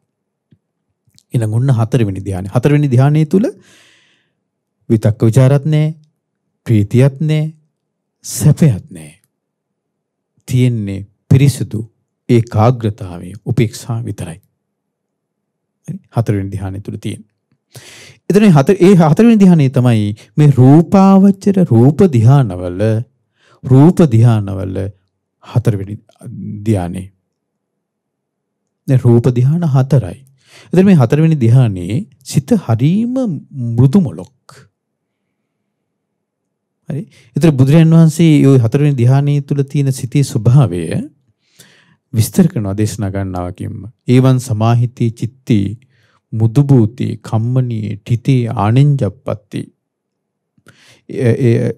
ඒවන් සමාහිතී චිත්ති පරිසුද්ධි පරියෝදාති අනංගනේ විගතූපක්ඛිලේසි මුදුබූති කම්මනී තිතේ ආනෙන්ජප්පත්ති කියලා මේ වගේ වචන ගණනාවකින් බුදුරජාන් වහන්සේ හතරවෙනි ධ්‍යානයේ තුල ඒ පවතින ඒකාග්‍රතාවයෙන් යුක්ත උපේක්ෂා සහගත ඒ සිත බුදුරජාන් වහන්සේ විස්තර කරන්නේ වචන ගණනාවකින් විස්තර කරන්නේ. ඒවන් සමාහිතේ චිත්තේ පරිසුද්ධි පිරිසුදුයි පරියෝදාති කියන බබලනවා පරියෝදාති අනංගනේ විගතූපක්ඛිලේසි. ඒ කියන්නේ උපක්ලේශ වලින් කෙලෙස් වලින් බාධා නැහැ. අනංගනේ විගතූපක්ඛිලේසි මුදුබූති මෘදුයි මුදුබූති කම්මනී කර්මන්නේ තිතේ ස්ථිරව පිහිටලා තියෙනවා. තිතේ ආනෙන්ජප්පත්ති නිවන දෙසට නැමිලා තියෙනවා. ආනෙන්ජප්පත්ති නිවන දෙසට නැමිලා තියෙනවා. හතරවෙනි ධ්‍යානය තුල තියෙන සිත. දැන් ඒ අන්නක තමයි ඒතර හතරවෙනි ධ්‍යානෙ. ඒතර මේ රූපාවචර ධ්‍යාන, රූප ධ්‍යාන. ඒතර පින්වත්නි දැන් ඔබට දැන් මේක කියන්නේ මේ අමුතු දෙයක් වෙන්න බෑ මේක. බුදුරජාන් වහන්සේගේ බුද්ධ ශාසනයේ බුදුරජාන් වහන්සේගේ ශ්‍රාවකයාට බුදුරජාන් වහන්සේ සීල සමාධි ප්‍රඥා දියුණු කරගන්න කියලා කියන්නේ. නිවන් මාර්ගට ගිහි පැවිදි සියලු දෙනාට. ඒතර ගිහි පැවිදි සියලු දෙනා ගත්තොත් එහෙම මේ නිවන් සීල සමාධි ප්‍රඥා දියුණු කරන්න උත්සාහ කළ යුතුයි. ඒතර ඔබ මේ දේවල් ඔබ ඉගෙන ගන්න ඕනේ, ඉගෙනගෙන තියෙන්න ඕනේ. වීර්ය කරන්න ඕනේ, උත්සාහ කරන්න ඕනේ. හරි. එහෙමත් නැත්නම් බුද්ධ ශාසනයක් කියලා මොකක්ද අපි කරන්නේ? බුද්ධ ශාසනය කියලා. එනං ඔන්න පළවෙනි ඒ රූපාවචර ධ්‍යානවල. ඒතර රූප ධාතු වේපක්කංචානන්ද කම්මන්නා භවිස්ස අපිනකෝ රූප බහුව පඤ්ඤායිතාති. ආනන්දේ රූප ලෝකී විපාක මිස කර්ම සකස් වීමක් කියලා දෙයක් නැත්තම් රූප භවයක් කියලා දෙයක් පැනෙවෙනවද? නොහේතම් බන්ති. එහෙනම් ඔන්න රූප ලෝකේ විපාක පිණිස කර්ම සකස් වෙනවා. කොහෙදද මේ රූප ධ්‍යානවලදී? රූප ලෝකේ විපාක පිණිස කර්ම සකස් වෙන්නේ මේ රූප ධ්‍යානවලදී. එතකොට එතන ඇසෙන් දකින ප්‍රියමනාප රූපේ නැහැ. අප්‍රියමනාප රූපයක් නැහැ. හරි? ඊට පස්සේ කනින් අහන ප්‍රියමනාප ශබ්දේ අප්‍රියමනාප ශබ්ද මේව නැහැ. නාසයෙන් දැනෙන ගන්ධ සුවඳ, දිවට දැනෙන රස, කයට දැනෙන පහසත් එක්ක මේ කර්මය ගැට ගැහිලා නැහැ. ඒවා ඉක්මවා ගිහිල්ලා තියෙන්නේ. හරි? ඒවා ඉක්මවා ගිහිල්ලා. එහෙනම් ඔන්න රූපාවචන ධ්‍යාන, පළවෙනි ධ්‍යානය, දෙවෙනි ධ්‍යානය, තුන්වෙනි ධ්‍යානය, හතරවෙනි ධ්‍යානය කියන මේ රූපාවචර ධ්‍යානවල කර්ම හැදෙනවා. හරි? අන්නේ කර්මයේ තමයි කුඹුරු බවට පත් වෙන්නේ. ඒ කර්මයේ තමයි කුඹුරු බවට පත් වෙන්නේ. අන්නේ කර්මයේ කුඹුරු වුණාට පස්සේ ඒ කුඹුරේ විඥානීය පිහිටනවා. කම්මං කෙත්තං විඥානං බීජං. ඒ බීජේ හැබැයි තණ්හාව ප්‍රහාණය වෙලා නැහැ. ධ්‍යාන ලැබුවා කියලා තණ්හාව ප්‍රහාණය වෙලා නැහැ. අවිද්‍යාව තියෙනවා. අවිද්‍යා තණ්හා තියෙනවා. හරි? එතකොට ඒ තණ්හාවෙන් අර බීජයේ තෙත් වෙනකොට එතන පැලවෙන්න පටන් ගන්නවා. එතකොට හැදෙනවා රූපාවචර බ්‍රහ්ම ලෝකවල උපත හැදෙනවා. රූපාවචර බ්‍රහ්ම ලෝකවල උපත හැදෙනවා. අපි බ්‍රහ්ම ලෝක කියලා ඉගෙනගෙන තියෙන්නේ ওই රූපාවචර බ්‍රහ්ම ලෝක. හරි? ඒ රූපාවචර බ්‍රහ්ම ලෝකවල උපත හැදෙනවා. හරි? ඔන්න රූප භවය කියලා කියන්නේ ඒකට. රූපාවචර ධානවලදී කර්ම සකස් වීමට තමයි රූප භවය කියලා කියන්නේ. එතකොට ඒ සකස් වෙන කර්ම විපාකදී යුක්ති ඊට අදාළ ලෝකයක. ඊට අදාළ ලෝකයක විපාකදී යුක්ති. එහෙනම් ඔන්න රූපාවචර ධාන උපදවගත්තු කෙනා ඒක නොපිරිහි එයා කලුරිය කළොත් එහෙම එයා ගිහිල්ලා උපදින්නේ රූපාවචර බ්‍රහ්ම ලෝකයක. මොකද අර ධානවලදී සකස් වෙච්ච කර්ම ඒ ලෝකික තමයි විපාක දෙන්නේ. ඔන්න රූපාවචර ලෝකවල බ්‍රහ්ම ලෝකවල උපදින. ඊට පස්සේ අරූප ධාතු මේ අරූප භවයේ දැන් උතර කාම භවයේ රූප භවයේ ඊට පස්සේ අරූප භවයේ කියලා කිව්වේ අරූපාවචර ලෝකවල විපාක දෙන්න කර්ම හැදීම. ඒකත් බුදුරජාණන් වහන්සේ දේශනා කරනවා. අරූප ධාතු වේපක්ඛංචානන්ද කම්මන්නා භවිස්ස අපිනුකෝ අරූප බහෝ පඤ්ඤායේතාති. ආනන්දය අරූප ලෝකවල අරූප ධාතුවේ මත අරූප ලෝකවල විපාක පිණිස කර්ම සකස් වීමක් කියලා දෙයක් නැත්තම්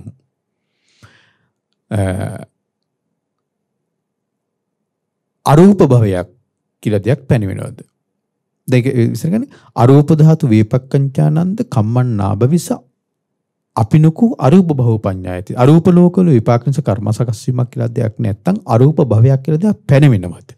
නොහිතම්බන්දේ ස්වාමීනි නැහැ. එනකින් තේරෙනවා අරූප ලෝකවල විපාකනිස කර්ම සකස් වීමමයි අරූප භවය කියලා කියන්නේ. ඉතිකෝ ආනන්ද කම්මං කිත්තං. ඔන්න ඔය අරූප ලෝකවල විපාක සකස් වන කර්මය තමයි මේ කිත්ත කුඹුර. කම්මං කිත්තං විඥානම් බීජං.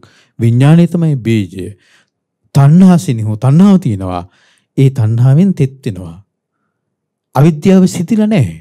අවිජ්ජා නීවරණානං සත්තානං තණ්හා සංයෝජනානං පනීත ධාතුයා විඥානං පතිට්ඨිතං. ප්‍රනීත ධාතුවේ විඥානය පිහිටනවා.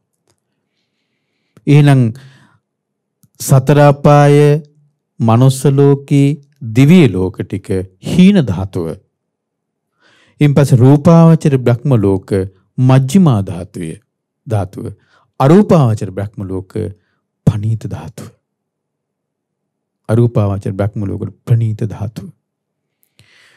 එහෙනම් ඔන්න අවිජ්ජා නීවරණං සත්තානං තණ්හා සංයෝජනානං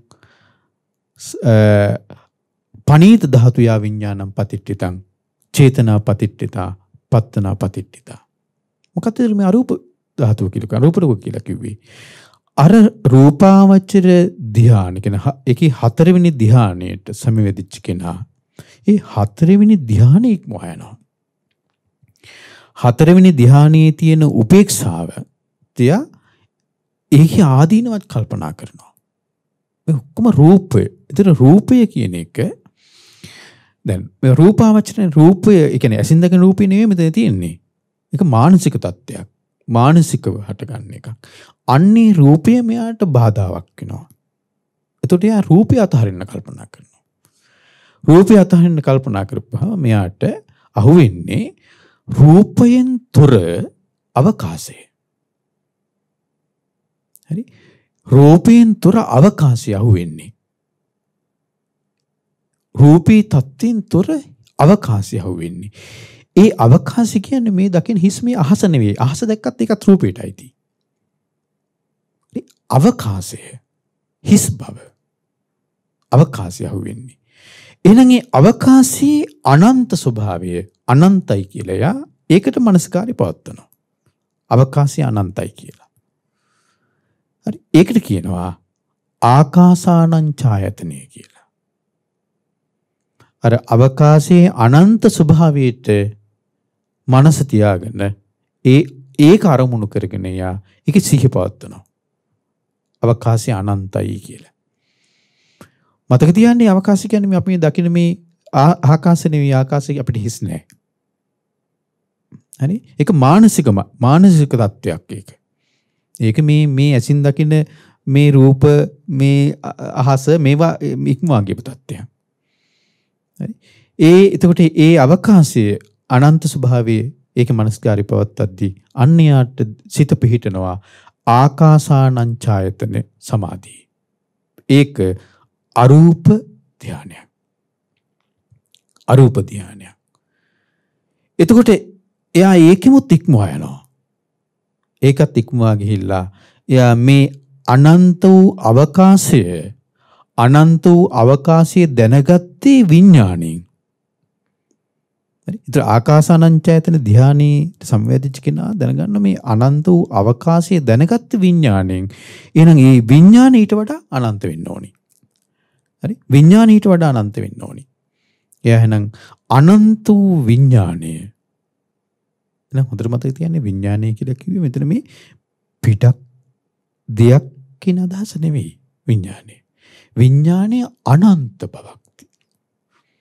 දැන ගැනීම කියන්නේ දැනගත්තේ අවකාශයේ අනන්ත බව දැනගත්තේ දැනගැනීමේ සිතින්. ඒක තමයි විඥානය. එහෙනම් ඒ දැනගැනීමේ සිත ඊට වඩා අනන්ත වෙන්න ඕනි. ඒ විඥානය ඊට වඩා අනන්තයි. ආන්නේ විඥානයේ අනන්ත භවය ඒකේ මනසිකාරය කරනවා. හරි? අන්න එතකොට යාගේ සිහිය පිහිටනවා විඥානං ඡායතන සමාධිය. විඥානං ඡායතන සමාධිය. එහෙනම් මේ විඥානං ඡායතන සමාධියේ ඒකට කියනවා අරූප ධානවල දෙවෙනි ධානය විඥානං ඡායතනෙ. ඔබට ඔබට දුරස් බවක් ඇති. කලබල වෙන්න එපා. මෙහෙම දෙයක් තියෙනවා කියලා ඔබ දැනගන්න. මේ ශාසනේ මෙවැනි දේවල් තියෙනවා කියලා ඔබ දැනගන්න. හරි. එතකොට එහෙනම් ඔන්න ඒ විඥානං ඡායතනේ විඥානීය අනන්ත බව මනසිකාරය කරමින් විඥානං ඡායතනයේ සිහිපවත්වගෙන ඉන්න කෙනා ඊට පස්සේ එතනමුත් ඉක්මවා යනවා. ඉක්මවා ගිහිල්ලා ඒ විඥානයත් අතහරිනවා. විඥානේ අනන්ත වූ විඥානයේ සිහිපවත්වීමත් අතහරිනවා. ඒකත් අතහැරුණාට පස්සේ එයාට කිසිවක් අහුවෙන්නේ නැහැ. කිසිවක් අහුවෙන්නේ නැති තත්ත්වයක් තියෙනවා. කිසිවක් අහුවෙන්නේ නැති තත්ත්වයක්. ඒතර කිසිවක් අහුවෙන්නේ නැති තත්ත්වේ එයා සිහිපවත්වනවා. ඒකට කියනවා කිසිවක් නැත. ආකින්චඤ්ඤායතනෙ. හරි ආකින්චඤ්ඤායතනෙ. කිසිවක් නැත. නත්ති කිංචීති. කිසිවක් නැත කියලා. ඒක තමයි යාගේ අරමුණ වෙන්නේ. අන්න ඒක සිහිපවත්වනවා. ඒතර ඒ කිසිවක් නැත කියන අරමුණ ආකින්චඤ්ඤායතනෙ මේ අරූපාවචර ධානවල තුන්වෙනි ධානයයි. ඊළඟ එක තමයි හතරවෙනි ධානය. ඒ තමයි එයා දැන් අර කිසිවක් නැත කියන එකේ එයාගේ එතන අඳුන ගැනීමක් තිබ්බනේ. සංඥාවක් තිබ්බනේ. එයාට මේ සංඥාව බාධාවක් දැන්. මෙයා සංඥාව නැති තත්ත්වයටපත් කරගන්නවා. සංඥාවක් නැති තත්ත්වයටපත් කරගන්නවා. අර සංඥා කිසිවක් නැත කියන එක අඳුනගත්තු සංඥාව එයා ඒ සංඥාවක් නැති තත්ත්වයටපත් කරගන්නවා. ඒතර යට ඒ සංඥාව නොදැනී යනවා. සංඥාව නොදැනී යනකොට සංඥාව ඇත්තේද නැත්තේද නැත කියන ඒ තත්ත්වයටපත් වෙලා නේව සංඥා නා සංඥායතන සමාධියටපත් වෙනවා. නේව සංඥා නා සංඥා. ඔන්න ඔය ආකාසානං ඡායතනය ආකින්චඤ්ඤායතනය ආකාසානං ඡායතනය විඥානං ඡායතනය ආකින්චඤ්ඤායතනය නේව සංඥා නා සංඥායතනය කියන මේ අරූප ධානවලදී එයා තුළ කර්ම හැදෙනවා. හරි? ඒ අරූප ධානවලත් කර්ම හැදෙනවා. අන්නේ කර්මයේ තමයි අර කුඹුර වෙන්නේ. කම්මං කිත්තං ඒ කුඹුර වෙන්නේ ওই අරූප ධානවලදී හැදෙන කර්මයේ. කම්මං කිත්තං විඥානං බීජං එතකොට ඒ අරූප ලෝකවල තමයි ඒ හැදෙන කර්මයේ විපාක දෙන්න ඕනි. එහෙනම් විඥානය මෙතන චුත වෙනකොටම එයාගේ විඥානයේ පැලවෙන්නේ විඥානයේ පිහිටන්නේ අරූපාවචර ඒ ධානෝදේ හැදිච්ච කර්මයේ ඒ කුඹුරේ අරූප ලෝකවල කම්මං කිත්තං විඥානං බීජං තණ්හා සිනිහෝ තණ්හාව සිදිලා නැහැ. තණ්හාව නැති වෙලා නැහැ. ස්කන්ධයන්ට තියෙන තණ්හාව තියෙනවා. තණ්හාව නැති වෙලා නැහැ. හරි? එතකොට තණ්හා සිනිහෝ අවිජ්ජා නීවරණං සත්තානං තණ්හා සංයෝජනානං පනීත ධාතුයා විඥානං පටිච්චිතං. අන්‍යයාගේ විඥානයේ පිහිටන කොයිද ප්‍රනීත ධාතුවේ. ප්‍රනීත ධාතුව කියලා කියන්නේ මේ අරූපාවචර ධානවල රූපයවත් නැහැ. රූපයක් නැහැ. හරි? කිසිදු බාධා නැහැ.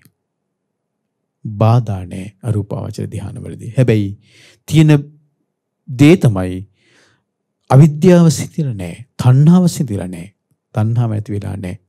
ඒ ධ්‍යානවල දැන් අරූපාවචර ධ්‍යානවල මේ අරූපාවචර ධ්‍යානවල මේ සකස් වෙන කර්ම විපාක දෙන්නේ අරූපාවචර බ්‍රහ්ම ලෝකවල. ඒ බ්‍රහ්ම ලෝක තමයි ආකාසානංචයතන බ්‍රහ්ම ලෝකේ. හරි? විඥානංචයතන බ්‍රහ්ම ලෝකේ. ආකින්චඤ්ඤායතන බ්‍රහ්ම ලෝකේ. නේව සංඥා නාසඤ්ඤායතන බ්‍රහ්ම ලෝකේ. අරූපාවචර බ්‍රහ්ම ලෝක. ඒ බ්‍රහ්ම ලෝකවල තමයි උපත හැදෙන්නේ. ඉව දීර්ඝ ආයුෂ තියෙන බ්‍රහ්ම ලෝක. ඒතර ඒ බ්‍රහ්ම ලෝකවල ඔන්න උපත හැදෙනවා. මෙහෙන් චුත වෙනකොටම ඒ බ්‍රහ්ම ලෝකෙ ගිහිල්ලා පහළ වෙනවා. පහළ වුණාට පස්සේ දීර්ඝ ආයුෂ. හැබැයි අවිද්‍යාව තියෙනවා. තණ්හාව තියෙනවා. ඒක නිසා ඒ සකස් වුණු කර්මයේ විපාක දිලා අවසන් වුණාට පස්සේ එහෙන් චුත වෙලා නැවත සතර අපාය යන්නත් පුළුවන්. කාම ලෝක වලට එනවා. ඉතින් පහළ ලෝක වලට එනවා. සසර නිදහස් නැහැ. සසර නිදහස් නැහැ. ඉතින් ඒක නිසා පින්වත්නි දැන් ඔබ හිතන්නකෝ දැන් ආලාර කාලාම හිටියා. උද්දකරාම පුත්ත හිටියා. දැන් බුදුරජාණන් වහන්සේ සම්බුද්ධත්වයට පෙරම මේ ආලාර කාලාම උද්දකරාම පුත්ත මේ අය ධර්මය අවබෝධ කරන විදිහක් නැහැ. මහා ප්‍රඥයි. හැබැයි ධර්මය අවබෝධ කරගන්න විදිහක් නැහැ. මේ අය චුත වෙලා මේ බ්‍රහ්ම ලෝකෙට ගියා. ඒකනේ බුදුරජාණන් වහන්සේ මම ධර්මයේ දේශනා කරන්නේ කාටද කියලා බලනකොට මේ ආසන්නයේම ආලාර කාලාම උද්දකරාම පුත්ත කියන දෙන්නම නැති වෙලා මේ ගිහිල්ලා දෙන්නම කලුරිය කරලා ගිහිල්ලා ඒ දැන් ආලාර කාලාම ගියේ ආකින්චඤ්ඤායතන බ්‍රහ්ම ලෝකයට. උද්දකරාම පුත්ත ගියේ නේව සංඥා නාසඤ්ඤායතන බ්‍රහ්ම ලෝකයට. දීර්ඝ ආයුෂ කල්ප ගණන් ආයුෂ ඒ ලෝකවල ගිහිල්ලා උපදිනවා. ඒ ලෝකවල හැබැයි එතකොට ධර්මය අවබෝධ කරගන්න තියෙන අවස්ථාවක් අටුයි. නේව සංඥා නාසඤ්ඤායතන ලෝකෙන් ධර්මය අවබෝධ කරගන්න කොහෙත්ම බෑ. එහෙනම් ඔන්න පින්වත්නි භවය කියලා කියන්නේ ඔන්න ඔය කාම භවය, රූප භවය, අරූප භවය. ඒතර මේ භවයට හේතුව මොකද්ද? භවය හටගන්නේ උපාදාන පත්‍ය භවෝ. උපාදානිය නිසා භවය හටගන්නේ. උපාදානියෙන් භවය හටගන්නේ. උපාදාන පත්‍ය බැඳී යන දේ ඔස්සේ කර්ම හැදෙන්නේ. බැඳී යන දේ ඔස්සේ කර්ම හැදෙන්නේ. උපාදාන පත්‍ය භවෝ. භවයෙන් හටගන්නේ ජාතිය. ඒතකොට ඒ ලෝකයේ කර්ම හැදුනද ඔන්න උපදිනවා. කාම ලෝකයේ විපාක නිසා කර්ම හැදුනේ අන්න කාම ලෝකෙ ඉපදුණා. ඒක පුඤ්ඤාභි සංකාර වෙන්න පුළුවන්, අපුඤ්ඤාභි සංකාර වෙන්න පුළුවන්. හරි? රූප ලෝකයේ විපාක නිසා කර්ම හැදුනේ අන්න ඉපදිනවා. අරූප ලෝකයේ විපාක නිසා කර්ම හැදුනේ ඔන්න උපදිනවා. එහෙනම් භවපච්චය ජාති භවයෙන් තමයි ඉපදීම හැදින්නේ. එහෙනම් පින්වත්නි හොඳට තේරුම් ගන්න. එහෙනම් මේ භවය කියලා කියන්නේ බුද්ධ ශාසනයේ තියෙන විශේෂ කොටසක්. භවය අපි ඉගෙන ගත යුතු විශේෂ කොටසක්. මම ඔබට පොඩ්ඩක් කියලා දෙන්න කල්පනා කළා. මේකටම අදාළ සූත්‍ර දේශනා තුනක් තියෙනවා. සංයුත්ත නිකායේ අභිසමය සංයුත්තේ චේතනා සූත්‍රය, චේතනා සූත්‍රය, ဒုတိ ය චේතනා සූත්‍රය සහ තතිය චේතනා සූත්‍රය. ඒතර මේ චේතනා සූත්‍රත් මේකට යම් මට්ටමකට අදාළයි. අපි බලමුකෝ මේකේ මේ චේතනා සූත්‍රයේ චුට්ටක් එකක් පොඩ්ඩක් කාල වේලාව තියෙන විදිහට කෙටි. පඨම චේතනා සූත්‍රය, පළවෙනි චේතනා සූත්‍රය යංච බික්කවේ චේතේති යංච පකප්පේති යංච අනුසීති ආරම්මන මේතං හෝති විඥානස්ස තිතිය. බුදුරජාණන් වහන්සේ දේශනා කරනවා යංච බික්කවේ චේතේති. මහණෙනි යමක් චේතේති චේතනා ඇති කරගනීද. හරි මේක තියෙන්නේ සිතයිද කියලා. හරි චේතනා ඇති කරගනීද. යංච පකප්පේති ප්‍රකල්පණය කරයිද. මතන් කල්පනා කරේද, ප්‍රකල්පණය කරයිද. යංච අනුසීති අනුසය පවත්වයිද. ආරම්මන මේතං හෝති විඥානස්ස තිතිය. විඥානී පිහිටන්න ඒ දේවල් අරමුණු බවට පත් වෙනවා. හරි. ඒ දේවල් අරමුණු බවට පත් වෙනවා. දැන් මේ චේතනා සූත්‍රයේනේ. චේතනාව කියලා කියන්නේ කර්මය. චේතනාහම් භික්ඛවේ කම්මං වදාමි. ඒතර චේතනාව තමයි කර්මය කියලා කිව්වේ. අර භවය කිව්වෙත් මොකද්ද? විපාකෙමස හැදෙන කර්මයට. එහෙනම් චේතනාව තමයි ඒ චේතනාව තමයි ඒ කර්මය. හරි. එතකොට මේ චේතනා සූත්‍රය යංජ භික්ඛවේ චේතේති. යමක් චේතනා ඇති චේතනාත්මකව සිතයිද යංච පකප්පේති යමක් කල්පනා කරයිද යංච අනුසේති අනුසේ පවත්වයිද ආරම්මන මේතං හෝති විඥානස්ස තිතිය විඥානීය පිහිටන්න ඒ දේවල් අරමුණක් බවට පත් වෙනවා. ආරම්මනේ සති අරමුණක් ඇති කල්හි පතිට්ඨා විඥානස්ස හෝති විඥානීය පිහිටියේ වේ. එතකොට දැන් ඔබ හිතන්න හොඳට මේ කියන්නේ මේ ඇසින් දකින රූපයක් නෙවෙයි. අපි හිතමු ඔබ මෙතෙන් හිතනවා කියන්නේ යමක්. දැන් ඔබට හිතන්න පුළුවන්. ඔබ ඇස් දෙක පියාගන්න. ඇස් දෙක පියාගන්න හිතනවා කියන්නේ මොන දේවල් ඔබට හිතන්න පුළුවන්ද? ඒ හිතන ඕන දෙයක්. ඒ හිතන ඕන දෙයක්. කවුද හිතන්නේ? මම.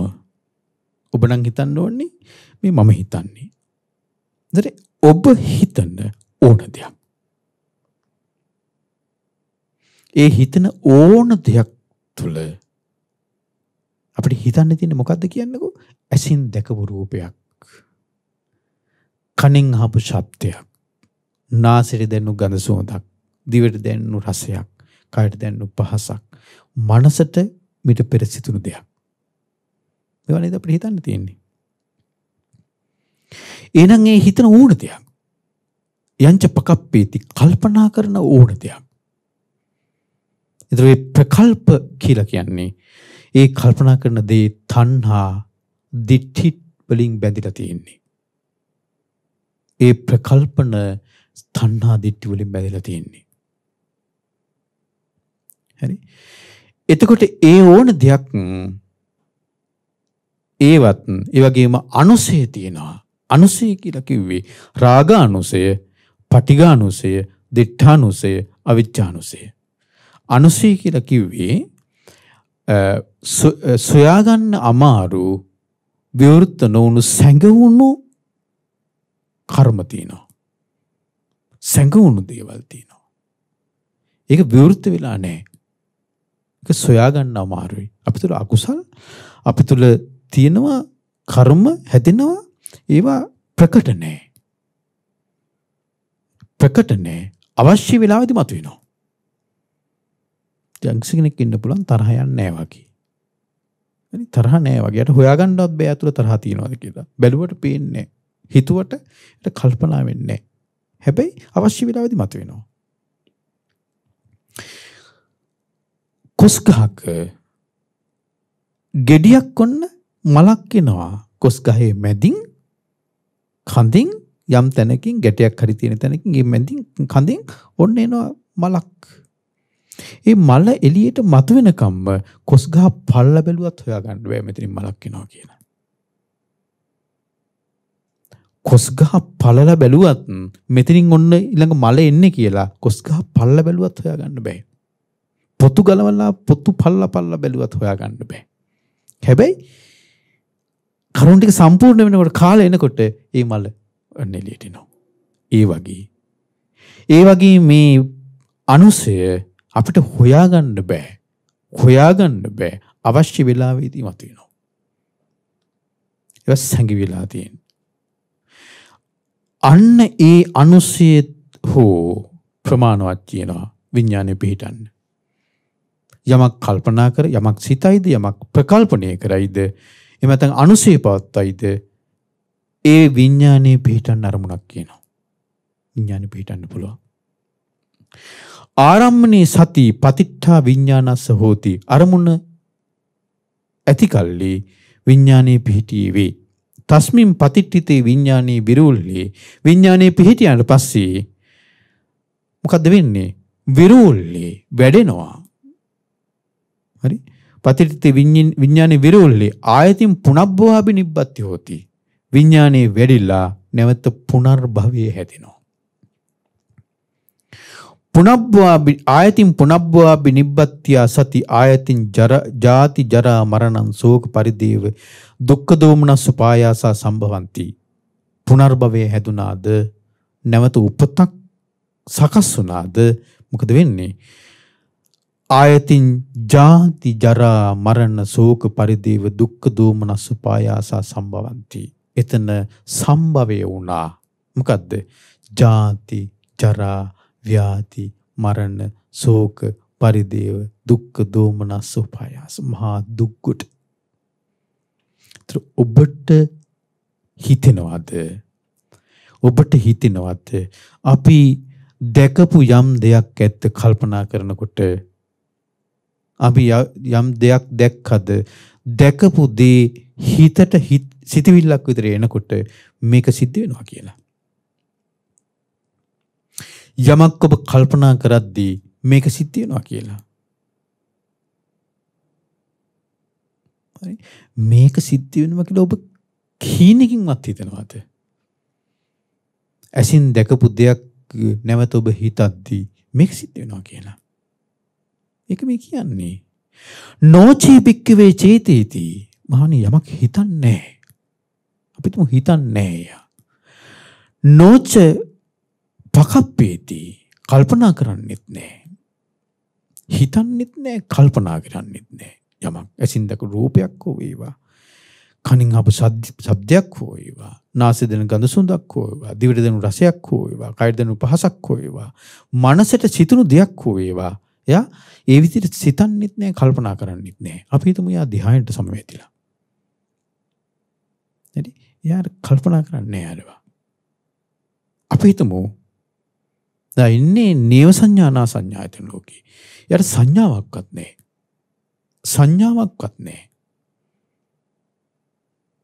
සංඥාවක් නැත්තම් කොහොමද රූප බලපු දෙයක් ගැන කල්පනා කරන්නේ? එහෙම සංඥාවක්වත් නැහනේ. ඒතර සංඥාවක්වත් නැත්තම් හරිද? මේ මොකුත් නැහැ. ඇසක් වැඩ කරන්නේ, කනක් වැඩ කරන්නේ, නාසයක් වැඩ කරන්නේ, දිවක් වැඩ කරන්නේ, කයක් වැඩ කරන්නේ, මනසක් වැඩ කරන්නේ. ඒ සංඥාවක්වත් නැහැ. අසංඤී. අපි තුමු නේව සංඥාන අසංඥාට ඉක්මා ගිහලා අසංඤ තලයට මෙනවා කියනවා. අසංඤ ලෝකෙම උපදිනවා කියලා. අසංඤ ලෝකේ ඉන්නවා. සංඥාව ඇත්තේම නැහැ. අසකන්නාසි දෙකයි මනස මුකුත් වැඩ කරන්නේ. අසංඤ ලෝකේ ඉන්නවා. හැබැයි මොකද්ද තියෙන්නේ? අනුසය තියෙනවා. අනුසය තියෙනවා. ඒ අසංඤ ලෝකේ එයා ඉපදෙන අසංඤ ලෝකේ එයාගේ කර්ම ටික අවසන් වෙනකොට එයා පිරිනුවම් පාන්නේ. එයා කල්පනා නොකලාට එයා නොසිතුවාට හරි නොසිතුවාට කල්පනා නොකලාට එයා පිරිනුවම් පාන්නේ. ඒ පිරිනුවම් නොපාන්නේ අනුසය තියෙනවා. අනුසය තියෙනවා. ඒක නිසා මේක මේ කියන්නේ නොචී බික්කවේ චේතීති. මහණෙනි සිතන්නේ යමි. නොචේ පකප්පීති කල්පනා කරන්නෙත් නැහැ. අතචී අනුසේති නමුත් අනුසය තියෙනවා. ආරම්මන මේතං හෝති විඥානසට තියමහන්නේ විඥානයේ පිහිටන්නේ ඒකත් අරමුණක් වෙනවා. මොකද අනුසය. අනුසයත් අරමුණක් වෙනවා. ආරම්මනේ සති පතිට්ඨා විඥානස හෝති. මහන්නේ ඒ අරමුණ තිබුණාද විඥානයේ පිහිටනවා. පිහිටීවි. තස්මින් පතිට්ඨිතේ විඥානේ විරුල්හි ආයතින් පුනබ්බව නිබ්බති හෝති. මහන්නේ විඥානේ පිහිටියාද පිහිටිය කල්හි නැවතුන්න පුනර්භවයක් හැදෙනවා. ආයතින් පුනබ්බව නිබ්බත්‍ය සති පුනර්භවයක් ඇති කල්හි ආයතින් ජාති ජරා මරණං ශෝක පරිදේව දුක්ඛ දෝමනස පායාස සම්භවಂತಿ. මහණි ආපහු හැදිලා මොකද්ද? ජාති ජරා ව්‍යාධි මරණ ශෝක පරිදේව දුක්ඛ දෝමනස උපායාස මේවා සකස් වෙලා හැදිලා. ඒව මේ තස කේවලස දුක්ඛක්ඛන්දා සමහය උතනත්තාපහු දුක හැදෙනවා. අනුසය ඇති ඊළඟ බලන්නකෝ. යතෝචකෝ භික්කවේ නොචීව චීතේති. මහණනි යම් තැනක සිතන්නේ නැත්ද. නොච පකප්පේති. කල්පනා කරන්නේ නැත්ද. නොච අනුසේති. අනුසයක් නැත්ද. ආරම්මන මේතං නහෝති විඥානස්සටිතියා. මහණනි මේ මුකුත් නැත්තම් විඥානේ පිහිටන්න අරමුණක් නැහැ. ආරම්මනේ අසති පතිට්ඨා විඥානස නහෝති. අරමුණක් නැති කල්හි විඥානේ නොපිහිටියේ වේ. පිහිටන්න විඥානයක් අපපතිට්ඨිත විඥාන. විඥාන පිහිටන්න තැනක් නැහැ. තදප්පතිට්ඨිතේ විඥානේ අවිරුල්හි ආයතින් පුනබ්බවාබි නිබ්බති නහෝති. මහණනි අපපතිට්ඨිත විඥානයක් නම් තියෙන්නේ. තදප්පතිත විඥානේ අවිරුල්හි ඒක වැඩෙන්නේ නැහැ. විඥානේ පිහිටන්නේ නැත්තම් කෙතක විඥානේ වැටෙන්නේ නැත්තම් බීජය වැඩෙන්න විදියක් නැහැ.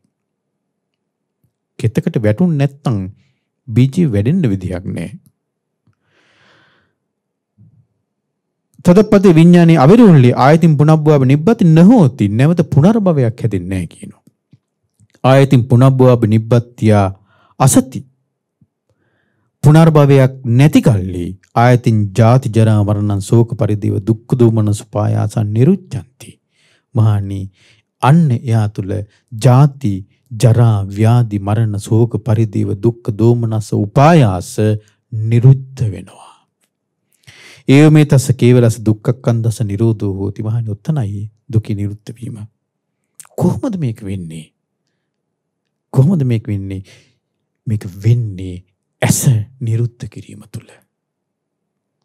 ඇසින් රූප බලීම නතර කිරීම හෝ ඇසින් රූප බලපු රූප ගැන කල්පනා කිරීම නතර කිරීම හෝ ප්‍රමාණවත් නැහැ. ඇයි? අනුසය තියෙනවා. අනුසය නිරුද්ධ වෙන්නේ නැහැ. කනින් ශබ්ද නොඇසීම හෝ කනින් අහපු ශබ්ද ගැන නොසිතා සිටීම හෝ කල්පනා නොකිරි සිටීම හෝ ප්‍රමාණවත් නැහැ. අනුසය තියෙනවා. එහෙනම් ඇස කන නාසය දිවකය මනස මේවා පරිහරණය නොකර හිටියා කියලා. මේවා පරිහරණය කරපු දේවල් ගැන නැවත නොසිතා හිටියා කියලා ප්‍රමාණවත් නැහැ. අනුසය තියෙනවා. අනුසය ප්‍රහාණය වෙන්නේ කොතනද? ඇස නිරුද්ධ වීමෙන්. කන නිරුද්ධ වීමෙන්. නාසය නිරුද්ධ වීමෙන්. දිවකය මනස නිරුද්ධ වීමෙන්. සලායතන නිරෝධයෙන්. සලායතන නිරුද්ධ වීමෙන්. කොහොමද ඇස නිරුද්ධ වෙන්නේ? ඇසේ සමුදය නිරෝධය දැකීමෙන්. කන නිරුද්ධ වෙන්නේ කොහොමද? කනේ සමුදය නිරෝධය දැකීමෙන්. නාසයේ දිවකය මනස නිරුද්ධ වෙන්නේ ඒ ආයතන වල නිරෝධය සාක්ෂාත් කිරීමෙන්. සමුදය නිරෝධය සාක්ෂාත් කිරීමෙන්. හරි? සමුදය දකින්න ඕනේ. සමුදය වෙනදී ඒ මොහොතේම නිරුද්ධ වෙලා යනවා දකින්න ඕනේ. සමුදය වෙච්චි ඇස ඒ සමුදය වූ සැනින් නිරුද්ධ වුණා කියලා දන්නවා නම් යා නැවත විඥානීය පිහිටන්නේ කොයි ඇසේද? ඇසක් නෑ විඥානීය පිහිටන්න.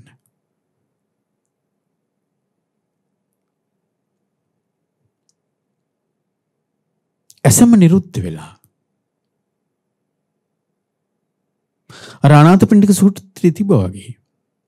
අනාථපිණ්ඩික සිටුවරයට සාරිපුත්ත මහ රහතන් වහන්සේ දේශනා කරන්නේ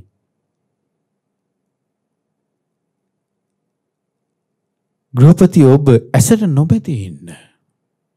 බැඳින්න එපා ඇසට.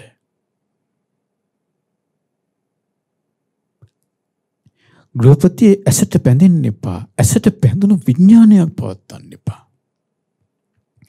කනට මේ රූපයට බැඳෙන්න එපා. රූපයට බැඳුණු විඥානයක් පවත්වන්න එපා. ඇසේ විඥානයට බැඳෙන්න එපා. ඊට බැඳුණු විඥානයක් පවත්වන්න එපා. ඒත් බලන්න ඇසට බැඳෙන්න එපා කියනනම් දැන් ඇසට නොබැඳී ඉන්නේ කොහොමද? නොබැඳී ඉන්න නම් ඇසක් යට නොතියෙන්න ඕනි. ඇසක් නොතියනවා කියලා කියන රූප නොබලා ඉන්නවා කියන එක නෙමෙයි. ඇසින් නිරෝධී දැකලාදී හටගන්න ඇස නිරුද්ධ වුණා කියලා දැක්කොත් හටගන්න ඇසින් නිරෝධී දැක්කොත් එහෙම එයාට විඥානය පවත්තන්න එකක් නැහැ. පිහිටන්න තැනක් නැහැ. ඒ හටගන්න ඇසේ නිරෝධී දැක්කනම් හටගන්න රූපයේ නිරෝධී දැක්කනම් සකස් වෙන විඥානයේ නිරෝධී දැක්කනම් ඇසේ චක්කු විඥානයේ නිරෝධී දැක්කනම් හරිද? එයා තුළ ස්පර්ශයක් හට ගන්නවද? නැහැ. හටගන්න දේ සකස් වෙන දේ නිරුද්ධ වෙලා ගිහිල්ලා නිරෝධී දැකලා. එතෙන් එයා තුළ මේ ඇසේ පංච උපාදානස්කන්ධයක් හැදෙයිද? නෑ නේ. අර මහත්පදම සූත්‍රයේ තියෙන විදිහට සාරිපුත්ත මහ රහතන් දේශනා කරලා තියෙන විදිහට පංච උපාදානස්කන්ධය හැදෙයිද ඇසේ? හැදෙන්නේ නෑ නේ පංච උපාදානස්කන්ධය. එයි නිරුද්ධ වෙලානේ. නිරෝධී දැකලානේ සකස් වුණු ඇස නිරුද්ධ වෙලා. යංකින්ච සමුදය ධම්මං සබ්බන්තං නිරෝධම්මං. එතකොට යා රූපේ දැක්කද? දැක්ක විතරයි. එතනම නිරුද්ධ වෙලා. අසත් නිරුද්ධ වෙලා. රූපයත් නිරුද්ධ වෙලා. දිත්තේ දිත්තමත්තං. හැතනු කන සකස් වුණු කන නිරුද්ධ වෙලා. ශබ්දය නිරුද්ධ වෙලා. විඥානය නිරුද්ධ වෙලා. මොකද නිරෝධී දැකලා යා. සකස් වෙන දේ නිරුද්ධ වුණා දැකලා. දැන් යාට නෑනේ කනක්. සකස් වෙන කන ඒ මොහොතේම නිරුද්ධ වෙනවා දකින්නකොට යාට පවතින කනක් නෑනේ. පවතින ඇසක් නෑනේ. පවතින නාසයක් නෑනේ. පවතින දිවක් නෑ. පවතින කයක් නෑ. පවතින මනසක් නෑනේ. නේ? ඒතර ඒක නිරෝධී දැකලානේ. නිරුද්ධ වෙනවා දැකලානේ. එහෙනම් ඇසක් කනක් නාසයක් දිවක් කයක් මනසක් පවතින දෙයක් නැත්තම් රූප ශබ්ද ගන්ධ රස පහස අරමුණු පවතින දේවල් තියෙන්න පුළුවන්ද? පවතින රූප තියෙන්න පුළුවන්ද යාට? බෑ. පවතින ශබ්ද තියෙන්න පුළුවන්ද? බෑ. පවතින ගඳ සුවඳ තියෙන්න පුළුවන්ද? රස තියෙන්න පුළුවන්ද? පහසවල් තියෙන්න පුළුවන්ද? පවතින බෑ. පවතින අරමුණු තියෙන්න පුළුවන්ද? බෑනේ. ආධ්‍යාත්මික ආයතන 6 නිරෝධයක් දැකලා බාහිර ආයතන 6 නිරෝධයක් දැකලා. එහෙනම් කොහෙද විඥානය පිටන්න තියෙන්නේ? එතන රූපේ හැදින්නේ නෑනේ. රූප උපාදානස්කන්ධය හැදින්නේ නෑනේ. නිරුද්ධ වෙච්ච ඇස කොහොමද හැදින්නේ? දැන් අර මහත්පදුන් සූත්‍රය කිව්වේ අජ්ජත්තිකං චේවාසෝ චක්කුං අපරිවින්නං හෝති. බාහිරාච රූපා ආපාතං ආගච්ඡති. ඒවා නිරුද්ධ වෙච්ච ඒවා නෙවෙයිනේ. ඒකිනේ පංච රූප උපාදානස්කන්ධය හැදින්නේ. වේදනා සංඥා සංකාර විඥාන උපාදානස්කන්ධය හැදින්නේ. ඇසම නිරුද්ධ වෙලා නම් රූපෙම නිරුද්ධ වෙලා නම් විඥානෙම නිරුද්ධ වෙලා නම් රූප උපාදානස්කන්ධය හැදින්නේ. රූපය හැදින්නේ. වේදනාව හැදින්නේ. සංඥාව හැදින්නේ. සංස්කාරය හැදින්නේ. විඥානය හැදින්නේ. බීජ සූත්‍රයේ බුදුරජාණන් වහන්සේ දේශනා කරනවා මහණනි විඥානයේ පිහිටනව නම් පිහිටන්න තියෙන්නේ රූපයකමයි වේදනාවකමයි සංඥාවකමයි සංස්කාරයකමයි. රූපයකින් තොරව වේදනාවකින් තොරව සංඥාවකින් තොරව සංස්කාරයකින් තොරව විඥානී ඒමක්කෝ යාමක්කෝ පිහිටීමක්කෝ චොතවීමක්කෝ හරි වෙනවා කියලා යමෙක් දේශනා කරනවා නම් නේතණ්ඨානම් විජ්ජති මහණේක සිදු වෙන්න බැරි දෙයක්. විඥානයේ පිහිටනම් පිහිටන්න තියෙන රූපයකමයි වේදනාවකමයි සංඥාවකමයි සංස්කාරයකමයි විඥානයේ පිහිටන්න තියෙන. ඒක මේ වගේ නැගෙනහිර පැත්තේ ජනලයක් තියෙන කාමරයක් තියෙනවා. ඒ කාමරේ නැගෙනහිර පැත්තෙන් ඉර පායා එද්දී ජනල් කවුළුවේ ඇරලා තියෙනවා නම් හිරුවෙලිය වැටෙනවා බටහිර පැත්තේ කාමරය ඇතුලේ තියෙන බිත්තියට. අර ජනලෙන් හිරුවෙලිය වැටෙනවා බිත්තියට. අන්න බිත්තිය තියෙන නිසා බිත්තියේ පිහිටියා ආලෝකය.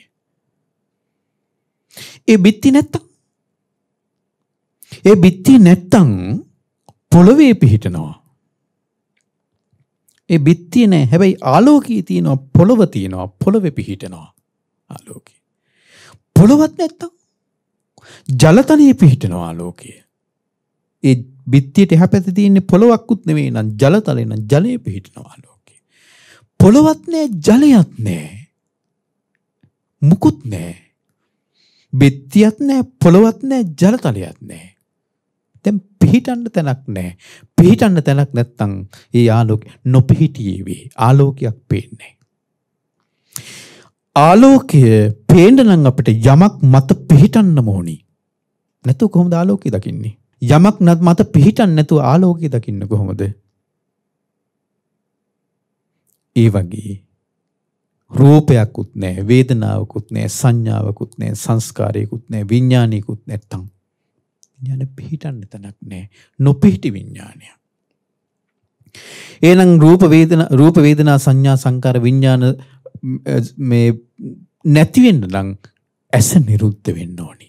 කන නාසය දිවකය මනස නිරුද්ධ වෙන්න ඕනි. අන්න ඇසේ නිරෝධය සාක්ෂාත් කරපු කෙනා, කනේ නිරෝධය සාක්ෂාත් කරපු කෙනා, නාසයේ දිවේ කයේ මනසේ නිරෝධය සාක්ෂාත් කරපු කෙනාට තියෙන අපපතිට්ඨිත විඥානයක්, පිහිටන්න විඥානයක් නෑ.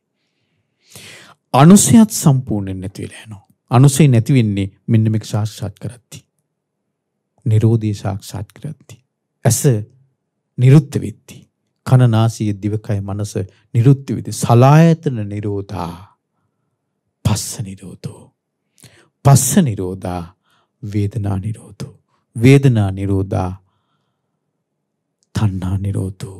තණ්හා නිරෝධා උපාදාන නිරෝධෝ. උපාදාන නිරෝධා භව නිරෝධෝ. භව නිරෝධා ජාති නිරෝධෝ. ජාති නිරෝධා ජරා මරණං ශෝක පරිදේව දුක්ඛ දෝමනස්ස පායාසා නිරුච්ඡanti. ඒව මේ තස්ස කේවලස දුක්ඛ කන්දස්ස නිරෝධෝ හොති. ඔය චේතනා කිව්වේ භවය. ඔය භවයේ හැදෙන විදිහත් භවයේ නිරුද්ධ වෙන විදිහත්. එහෙනම් හොඳට මේ උතුම් ධර්මය අපි තව ටිකක් මේ සම්බන්ධයෙන් කතා කරන්න තියෙන ඊළඟ සතියේ. තව පොඩ්ඩක් කතා කරන්න තියෙනවා. එහෙනම් ඔබට මේ උතුම් ධර්මය ඔබ අප හැමදෙනාට මේ උතුම් ධර්ම අවබෝධය පිණිසම උපකාර වෙත්වා. සාදු සාදු සාදු. පින්වත්නි, ආදින විදර්ශනා සඳහා දේශනාව සඳහා අනුග්‍රහය දරන්නේ සිංගප්පූරුවේ පදිංචි නිලෝසා සහ චන්දන යන පින්වතුන් විසින්. ඉතින් මේ පින්වතුන් මේ උතුම් ධර්ම දේශනාවට අනුග්‍රහ කරලා ධර්ම දානමය පින රැස් කරගත්තා. මා මේ උතුම් ධර්මය ඔබට කියා දීලා ධර්ම දේශනාමය පින රැස් කරගත්තා. ඔබ සියලු දෙනා මේ උතුම් ධර්මයේ ශ්‍රවණය කරලා ධර්ම ශ්‍රවණමේ පින රැස් කරගත්තා. අපි සියලු දෙනා එකතු වෙලා මේ රැස් කරගත්තු පුණ්‍ය ධර්මයන් අපි අනුමෝදන් කරමු. පින්කම සීලෝම දෙවියන්ට, පොළොවාසී දෙවියන්ගේ පටන් අකලිටා බඹලෝ දක්වා වැඩ සිටින පින්කම සීලු දෙවියෝ මේ පින් සතුටු සිතින් අනුමෝදන් වෙත්වා. දෙවියන්ගේ දිව්‍ය ආශීර්වාද වඩ වඩා වර්ධනය කරගනිත්වා. දෙවියන්ටද ධර්ම අවබෝධය පිණිසම මේ පිනත් උපකාර වෙත්වා. ඒ වගේම කල්යාණ මිත්‍ර ගුරු දේවෝත්තම පින්වත් ලොකු ස්වාමීන් වහන්සේ මේ පින් අනුමෝදන් වේවා. නිදුක් නිරෝගී සුවපත් භාවයේ සැලසේවා. මේ ගෞතම බුදුසසුනේ උතුම් චතුරාර්ය සත්‍ය ධර්මය අවබෝධ කරගන්න වාසනාව උදා වේවා. තිලකරත්න ඉඩමේ කෝරාල පියාණන් ඇතුළු මියගිය සීලෝම ඥාතීන්ට පින් අනුමෝදන් කරනවා.